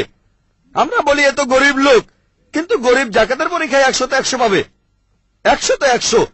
আর আমাদের নবীজি বলেছেন, ধনী লোকের জন্য বেহেশতে যাওয়া গরিব লোকের চাইতে কঠিন। ধনীরা ভাবতে পারে, ও আমাকে এত জাকাত দিতে হবে, আমি দিতেও পারি আবার নাও দিতে পারি। সবচেয়ে ভালো কাজ হলেও সর্বোচ্চ পেতে পারেন 100-100। গরিব লোক এখানে পুরো নম্বর পেয়েছে। তাই এক একজনের পরীক্ষা এক এক রকম। কেউ বা স্বাস্থ্যবান, আবার কেউ হয়তো সে জন্ম থেকেই অসুস্থ।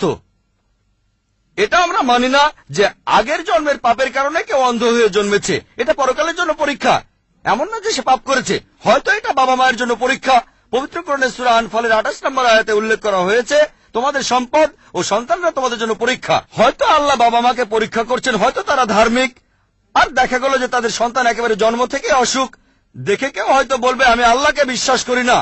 যারা ইমানদার তারা বলবে, এখনো আল্লাহকে বিশ্বাস করি। আল্লাহ পরীক্ষা করছেন। যত কঠিন পরীক্ষা তত বড় পুরস্কার। হয়তো আল্লাহ তাদের দেবেন জান্নাতুল ফেরদৌস। ধরেন যদি গ্র্যাজুয়েশন পাশ করেন, আপনি হবেন বিএ, বিএসসি বা বিকম। যদি পাশ করেন এমবিবিএস, আপনি হবেন ডাক্তার। এমবিবিএস পাশ করাটা বিকম এর চাইতে কঠিন। যত কঠিন পরীক্ষা তত দামি ডিগ্রি। আমরা মানি কেউই পাপী হয়ে জন্মায় না, প্রত্যেকে জন্মায় মাসুম হয়ে। কিন্তু হিন্দু দর্শন বলছে, বিশেষজ্ঞরা বলছে, ধর্মগ্রন্থ বলছে না, তারা বিশ্বাস করে যে এই পৃথিবীতে আসবেন, বারবার আসবেন। যদি ভালো কাজ করেন মানুষ হয়ে আসবেন, খারাপ কাজে পশু হয়ে জন্মাবেন। এ কথাটা বেদের কোথাও বলা নেই। আর আপনি যদি একটু চিন্তা করে দেখেন বোন, অপরাধের মাত্রা বাড়ছে না কমছে? বাড়ছে না কমছে? অপরাধ বাড়ছে নাকি কমছে? বাড়ছে। পৃথিবীতে মানুষের সংখ্যা বাড়ছে না কমছে? বাড়ছে। তাহলে যুক্তি বলে, অপরাধের মাত্রা যদি বাড়ে, মানুষ তো তাহলে কমে যাওয়ার কথা, কিন্তু কমছে না। এতেই প্রমাণ হয় যে এই দর্শনটা ভুল। বিস্তারিত জানতে চাইলে আমার ভিডিও ক্যাসেট দেখুন, হিন্দুইজম ও ইসলামের মধ্যে সাদৃশ্য। আশা করি আপনার উত্তরটা পেয়েছেন।